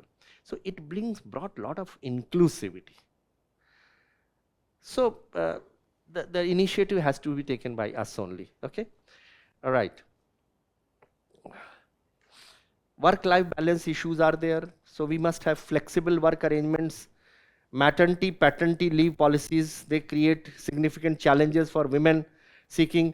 Now, this question when I asked them, and in the mock interview, I have one woman member also who is always there. So this question often, sometime I ask, she also asks, and that what's your opinion about the period leave? So the answer to that was very nicely given by one woman candidate. She said, no doubt it's an issue, it's a problem. it happens differently in different persons. But if we have this period leave, what will happen? They will take advantage, the employer, and they will hesitate in taking women employees even more. Because they will say, oh, mahine mein humko jo hai, we will have to give them leave. So this will further bring down, in fact, discriminate the women employees even more. She's right. So she suggested that no, it should be something flexible. What I am trying to say is that we have to think about the entire issue from the perspective of the woman. And that is one important value which all of us must possess. It's called as empathy. If we have empathy, then we can always understand the plight of other by putting ourselves in the shoes of another person. And that is what civil servants say. Narendra Modi yahi to keh rahe hain. Narendra Modi ne kaha कि the civil servant should move from rule-based to role-based.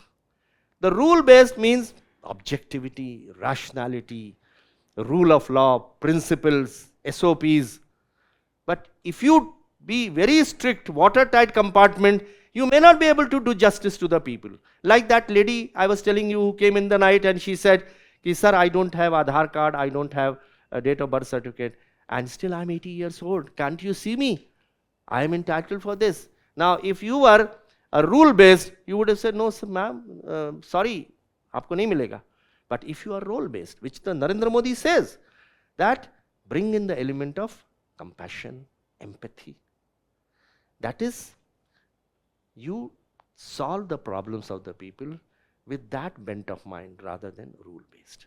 So this is, sometime a question was also asked in the PYQs also, that on one hand there is a objectivity and rationality which is important. On the other hand, it is the empathy and compassion. How can these two be dovetailed together?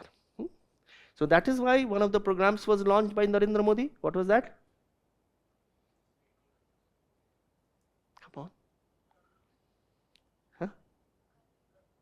Yeah. Mission Karmi Yogi. So Mission Karmi Yogi is that program which says that one should move from rule-based to the role-based. Okay. So flexible work hours, etc., etc. This disproportion affects women, reinforcing traditional gender roles and hindering their career progression. So the career, the general perception amongst the people that women are suitable only for certain jobs, that hinders it.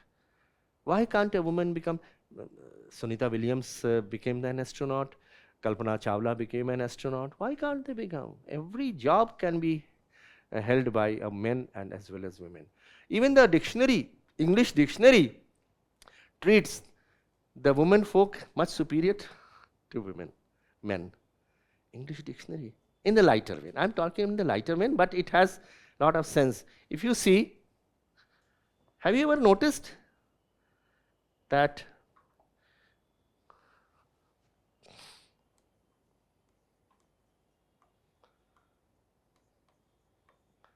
which is bigger? Woman. Man is included in women. Woman is much bigger than the man. Madam. Adam. Which is bigger? Madam is bigger, isn't it? She. There is a he in it. She is bigger. Lady. Lad. Ladies. वो rhyme नहीं करेगा. These are two rhyming, isn't it? And Mrs. Mr. Any other? Female.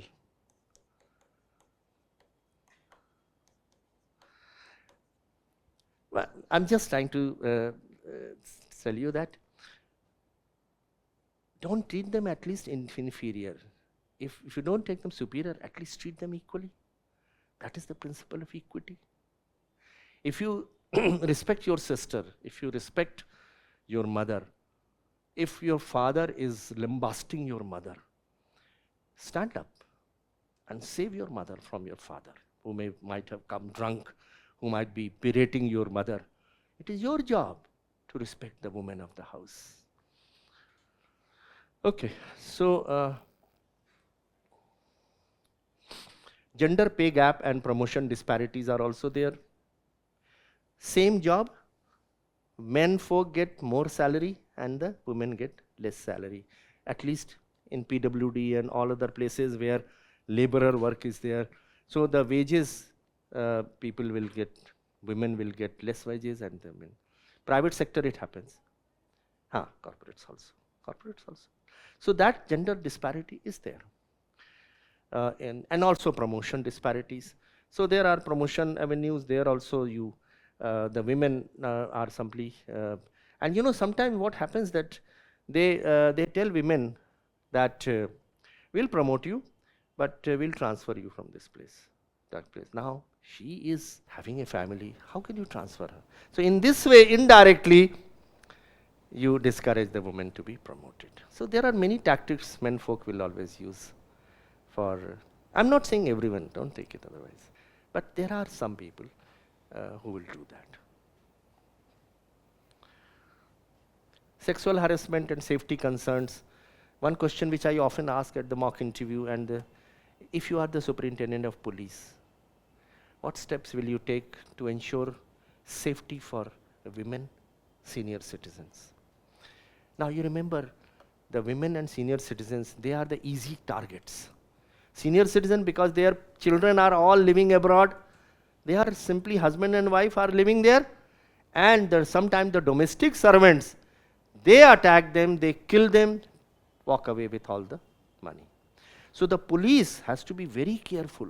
So this is the question which I ask, what steps will you take to bring safety for the women? So I will say, you will light up all those areas which are less lighted so that women feel safe. So I will ask municipal authorities to light up everywhere, good lighting. I will use an app that the woman, the moment she gets into a taxi, she should immediately put that app. Immediately an alert is sent to the nearest police station who knows the location of that woman and traces her, tracks her. Ask the employers that for those jobs which are at late at night, you should send the taxis and collect them, pick them up and drop them. So there are many such measures which need to be taken. So women and senior citizens are easy targets. Sexual harassment, safety concerns are very much there. Government policies and reforms. So let's see at government policies and reforms. Article 15, 16, I'm sure all of you are aware about. Government policies and reforms. So let's see at government policies and reforms. Article 15, 16, I'm sure all of you are aware about that. Then Convention of Elimination of Discrimination Against Women, which was an international convention, which talked about the discrimination of women. Sexual Harassment Act, and this question I often ask, that there are two important acts which have emanated from Rajasthan. If a person has come for interview who belongs to Rajasthan, so I'll ask this question to him, which are those two acts, and can you name the persons who were proponents of that? Yes, correct. So that is one, and the second one? Come on. Very important act. RTI. RTI emanated from Rajasthan. Mazdoor Sabha Sangathan and Aruna Roy. So therefore, the sexual harassment started from Bhavari Devi case. And reservation in local government, we have already discussed. 1 million women now participate in grassroots governance, which is sarpanches. Women reservation bill is 33 reservation will come, it is pending, but will come. Administrative measures, maternity leave, child care leave, spousal posting guidelines, both of them should be posted together ये ना हो कि एक को एक जिला दे दिया, दूसरे को दूसरा जिला दे दिया. So their family is destroyed. Destroyed in the sense that it becomes very difficult. I remember, so when the husband and wife both were IAS officer, they were posted in subdivisions. So normally now subdivision, you can't post them in because one subdivision will have only one officer. So what we used to do was, we will post them in adjoining subdivisions. ताकि दोनों आपस में जब चाहे तब वो border पर आकर मिल लें एक दूसरे से. So this is how, so that family is not broken. Okay. So the Government of India guidelines, spousal posting, gender sensitization training. So training, giving training for gender sensitization. Institutional reforms, women specific leadership training programs. Remember one thing, the transformation, the transformation of India depends on 3 factors. So there the 3 factors are, and this is an equation which I am very fond of using.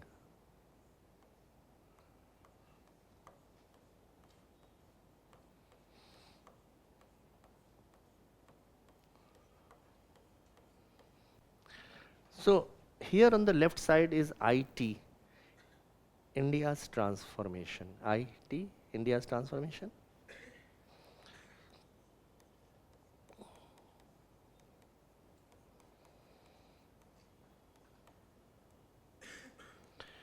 Here it is, what is it? Something to do with Digital India?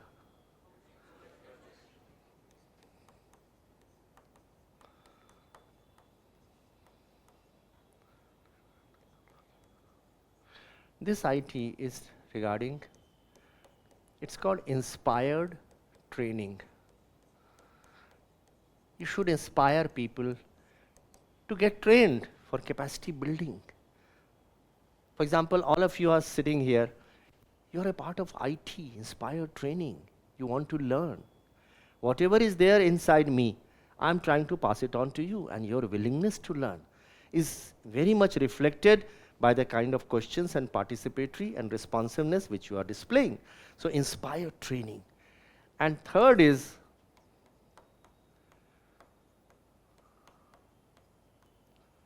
inner transformation, IT.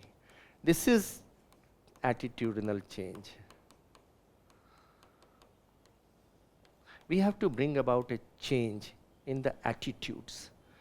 Attitude must be based on values, empathy, helpfulness, compassion, sympathy, all these things. So we have to bring an attitudinal changes. So women specific leadership training programs should be carried out, and child care facilities, flexible work hours, gender sensitization workshops for all employees. You know, even the posh also, you have to regularly carry out workshops for the people. And then gender audits. So government department tracking gender-based hiring, promotions and workplace policies. Government must pay attention to the gender-based policies regarding recruitment, regarding promotions. Diversity targets linked to performance evaluations. So the diversity target should be linked to the performance evaluation.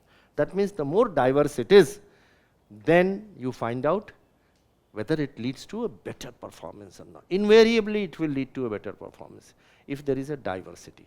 In fact, what has happened, diversity, even the religions, supposing there is a diversity, one is a Hindu, one is a Muslim, one is a Christian, one is a Sikh, you will find that diversity, everyone is in a position to contribute something. Similarly, male, women, senior citizens, everyone, the more diversity is there, the better is going to be the performance.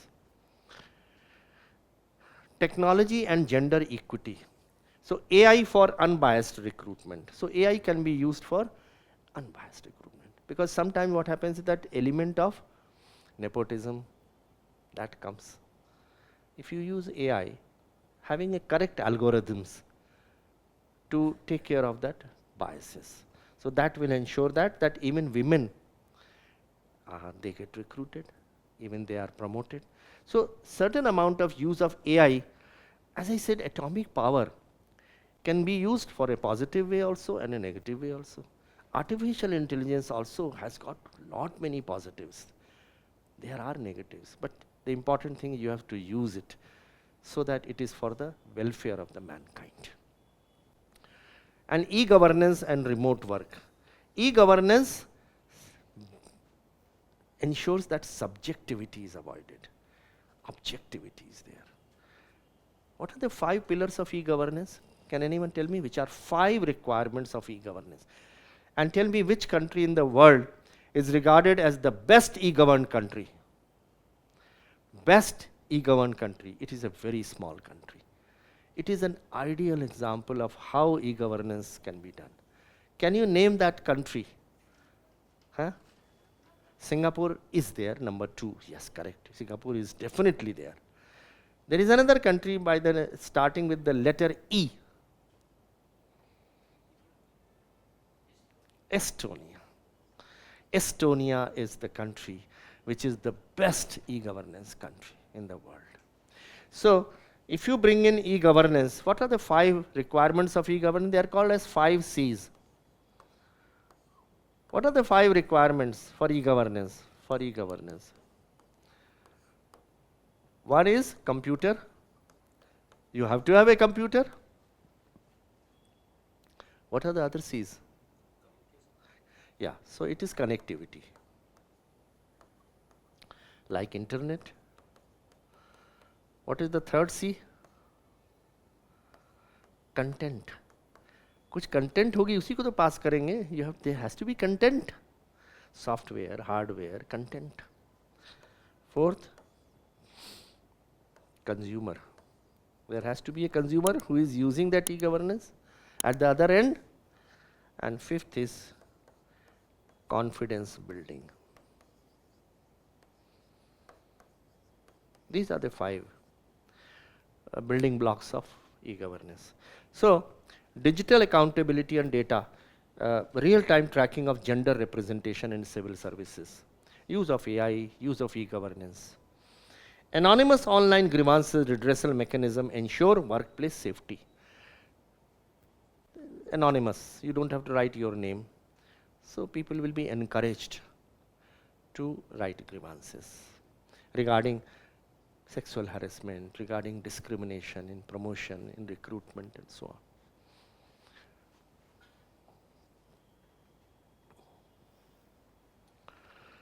These are the provisions which I am sure all of you are aware, but still Article 14, Article 15(3), which is special provision for women and children. You remember we talked about that you can have special provision. State can make special provisions for women and children, recognizing their unique needs and vulnerabilities. This allows for affirmative action measures to address historical and systemic inequalities. This is a very important article, and this is under this article you have special provisions for women. As I was saying, for example, care industries or taking care of Anganwadi or Asha worker, even in the principle of a women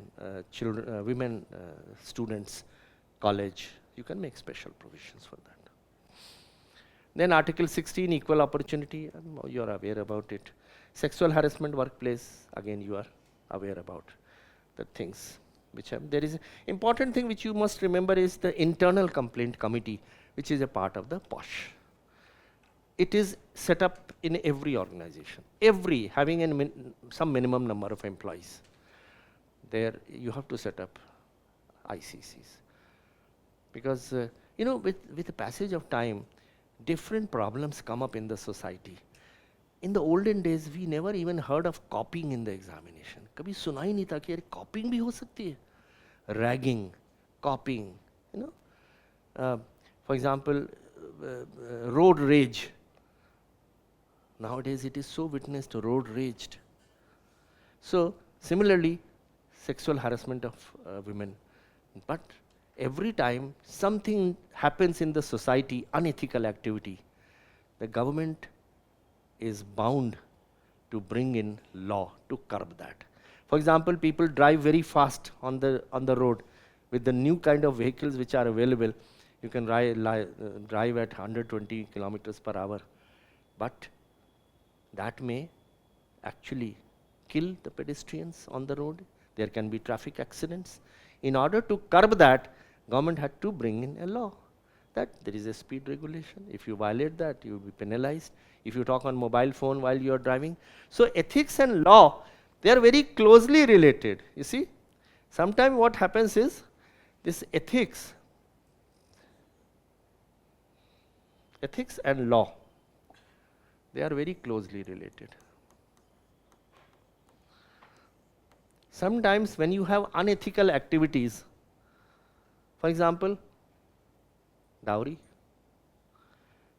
beating up of women, wives, child marriages, child labor, they are unethical. Then you have to make a law. And if you make them into a law, automatically unethical activities are reduced. So there is a close relation between. Ideally, the society should run on ethics, but it doesn't happen because everyone is not ethical. In the corporate world, if you remember, everyone is not like Tatas and Birlas. They are very ethical organizations.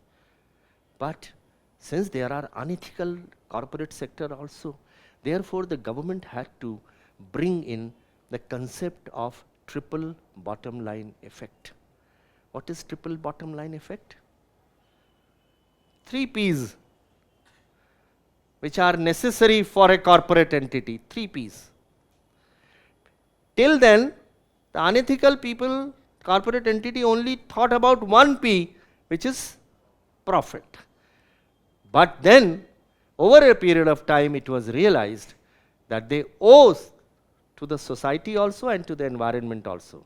So what were the other 2 P's? People and planet. So, profit, people and planet. This is called as triple P, 3 P's. So, people who are unethical, they will only worry about profits. But then Tata cares for the people, the employees. The Tata namak hum log kyun khate hain? Because we believe that Tatas are ethical. They believe in the environment. So therefore, unethical people are there and therefore laws have to be made. What was the law made to ensure the 3 P's? Come on. Corporate social responsibility, yes. It was made in the Companies Act to take care of the unethical people.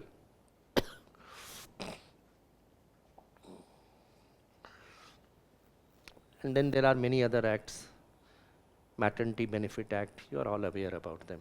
Facilities, that women's employment during pregnancy and childbirth. And Nari Shakti Vandana Adhiniyam. This recent act reserving 1/3 of seats for women in the Lok Sabha, that is called as Nari Shakti, which will come in due course of time. So way forward is strengthen enforcement of policies, strict implementation of quotas, harassment laws and diversity audits. So one must deal with very strictly anything against the women folk. Develop leadership pipeline, scholarship, preparatory coaching for women candidates. So bring in that scholarship, encouragement, motivation through public policies. You know, whenever a political party, it enters the election fray, what does it do? It brings out an election manifesto. और नहीं अपना घोषणा पत्र नहीं देते हैं वो बड़ा फैन फेयर के साथ, कांग्रेस का घोषणा पत्र, बीजेपी का घोषणा पत्र, केजरीवाल का घोषणा पत्र. So they bring about that manifesto. And when they come to power, then they try to convert those announcements they have made in the manifesto into public policies. So they will say, we will give respect to the women, we will bring education for women, right to education, a midday meal. So many, they are broken up into small pieces for For example, Swachh Bharat. Prime Minister said Swachh Bharat, Ujjwala Yojana. To improve the water quality in the Ganges, they brought about Namami Gange. So these are all public policies which are made, schemes, programs. So innovative workplace solution, so job sharing, mandatory child care centers in government, creches, etc. Spousal posting should be both together. Sensitization and mindset, which is very important, which I was telling in the beginning itself, that we have to sensitize ourselves, the men folk particularly. Be sensitive to the needs of everyone. That is through empathy. Empathy, one of the biggest example which I always give, putting yourself in the shoes of another. So Rusi Modi, has anyone heard about the Rusi Modi? Who was Rusi Modi? Rusi Modi was the chairman of Tata Steel. One day he was delivering a speech to the workers of Tata Steel in Jamshedpur, in a football field.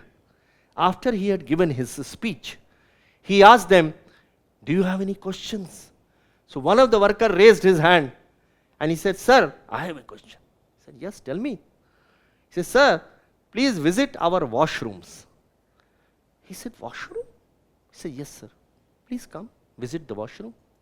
He visited the washroom and he found that it was dirty, never cleaned up, never tidied up, water was leaking, taps were old, pots were dirty, wash basin was dirty, there was no odonil, there was no towel, everything. Nobody could stand there in the absolutely bad smell, stench which was there in the washroom.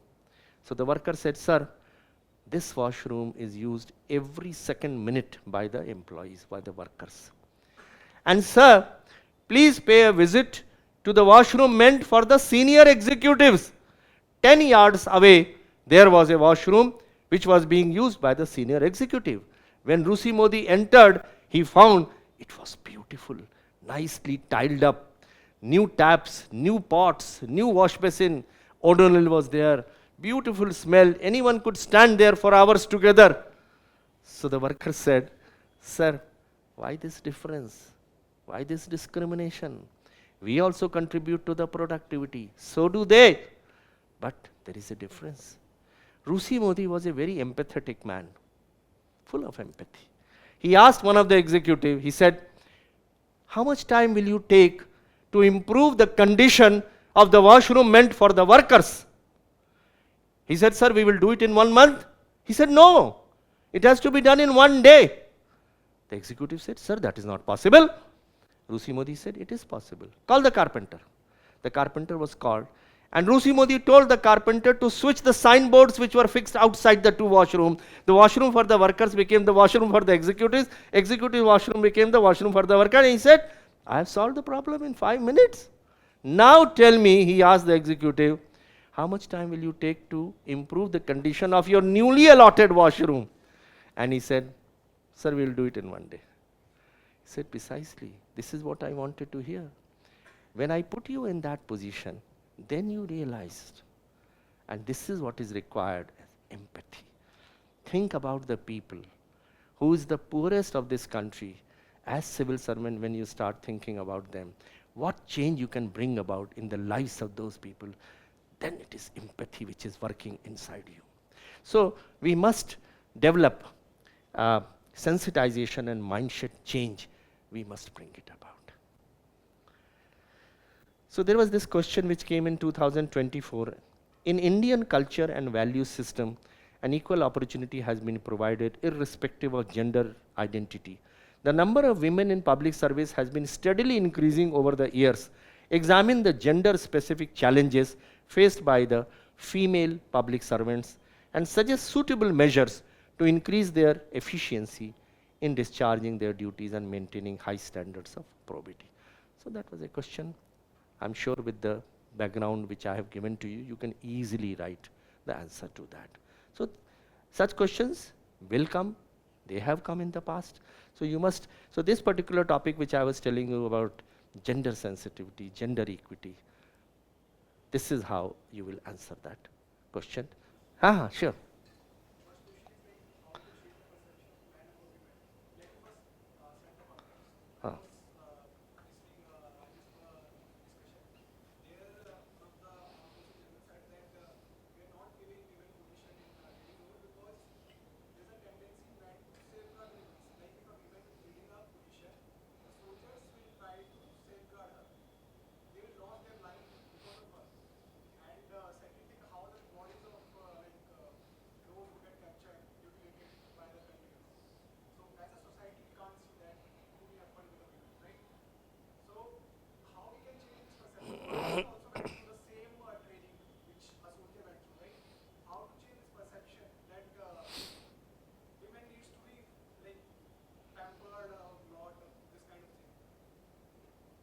So, a very good question.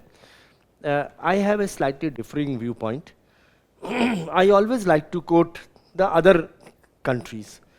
Now, when you talk of other countries like United States or other countries, there also the women force are in the front line. They are holding positions. Even in Punjab border, in the border security force, the women have been given the frontline postings. Why can't they handle the same thing which a men folk do?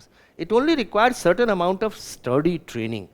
And I'm sure you must have gone through one OTT film, Mathur, what was the name of that girl who was in Air Force? There's some Mathur, if I remember.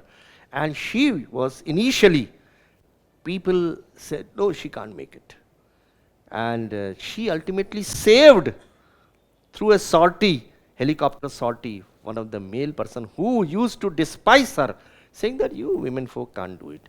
She was able to bring him from that position.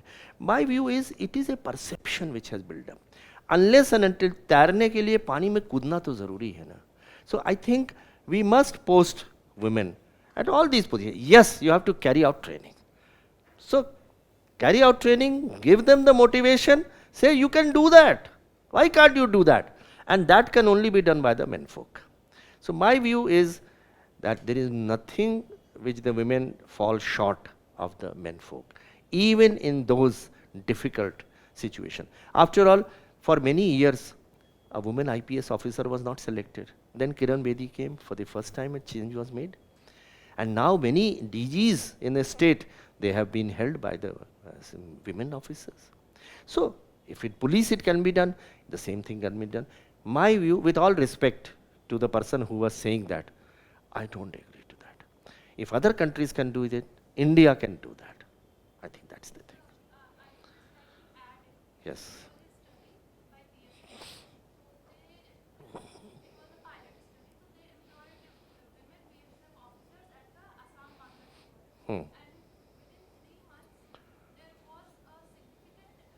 Decrease. Infiltration. Yes. Absolutely correct. So there are many positives which, for example, it is generally perceived, generally, I'm not again passing a value judgment, that women are more honest than the men. General perception is there. So if a woman comes, people will hesitate, the industrialist, in coming forward with a suggestion that you take this much of money. I'm not saying there are women officers also who are dishonest. We come from the same society. But that is the general perception, and unless and until we give them the front line positions, how will we be able to test whether they can perform or not? So this is my view. We may fail in the first instance once or twice, but then we can again gear up and provide a better training, better situations, how to face the situation. And that is what is done. After all, the men folk, the job is not only to make men leaders, but also women leaders. I think I think this kind of a mindset that women cannot perform is now retrograde step. I think we should move forward in that. Would you not agree? Yeah. Thank you. I'm so happy to see that all of you subscribe to the viewpoint which leads to a progressive society. Could you ever think that there could be taxi drivers who will be women taxi driver, or truck drivers? Now women, in India itself, there are many taxis who are being run by women, or trucks, or even in the hazardous jobs, the women are performing, and very successfully. So you just show them the way, provide training, and they can do any job admirably well with the same finesse and capacity. Okay, any other question? Yes, sir.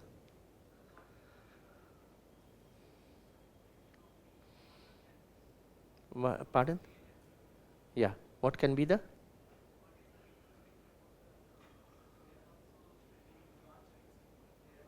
LGBTQ, okay, LGBTQ plus. So government has understood that issue also, because LGBTQ, some of them, they stand on the traffic signals, and they ask for, begging, they are begging, etc. and they otherwise have all the capabilities. There's nothing wrong with that. So the government has come out with a policy that industrial houses should be encouraged and motivated to employ at least one neutral gender person in their industry every year, so that it's a more diverse and inclusive. And they gradually are weaned away from beggary to some more productive jobs. So you have to bring all such people. That is inclusivity. Sabka saath, sabka vishwas, sabka prayas. This is what Narendra Modi said. And I really agree with that. If you want to take the India forward, you have to take everywhere along with you. So same LGBTQ also must be given the opportunity, and government also and private sector also. Private sector, we are already started doing it. Government, I don't think there is a right now any reservation. Is there? I don't think so. But maybe in times to come, it will also come. Could you ever think that reservation for those who are blind, sightless, blind is a wrong word, sightless is the word which we use normally, or handicapped people in civil services? It was not so. But as society moves forward, you start realizing that they also can deliver. They are also part of the society. So your point is absolutely well taken. LGBTQ also, and you will see within in the next 10 years itself, I think the government will bring about some legislation to provide for some reservation or motivation, whatever it can be, for such kind of genders also.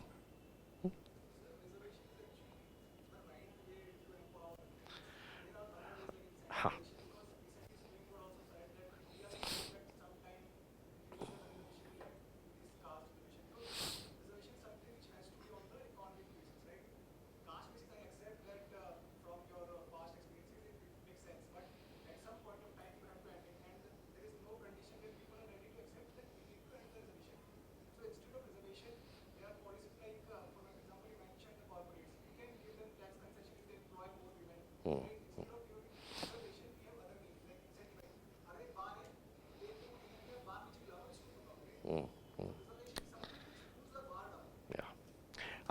Your point is absolutely right, because the framers of the constitution also felt that reservation should be there only for 10 years.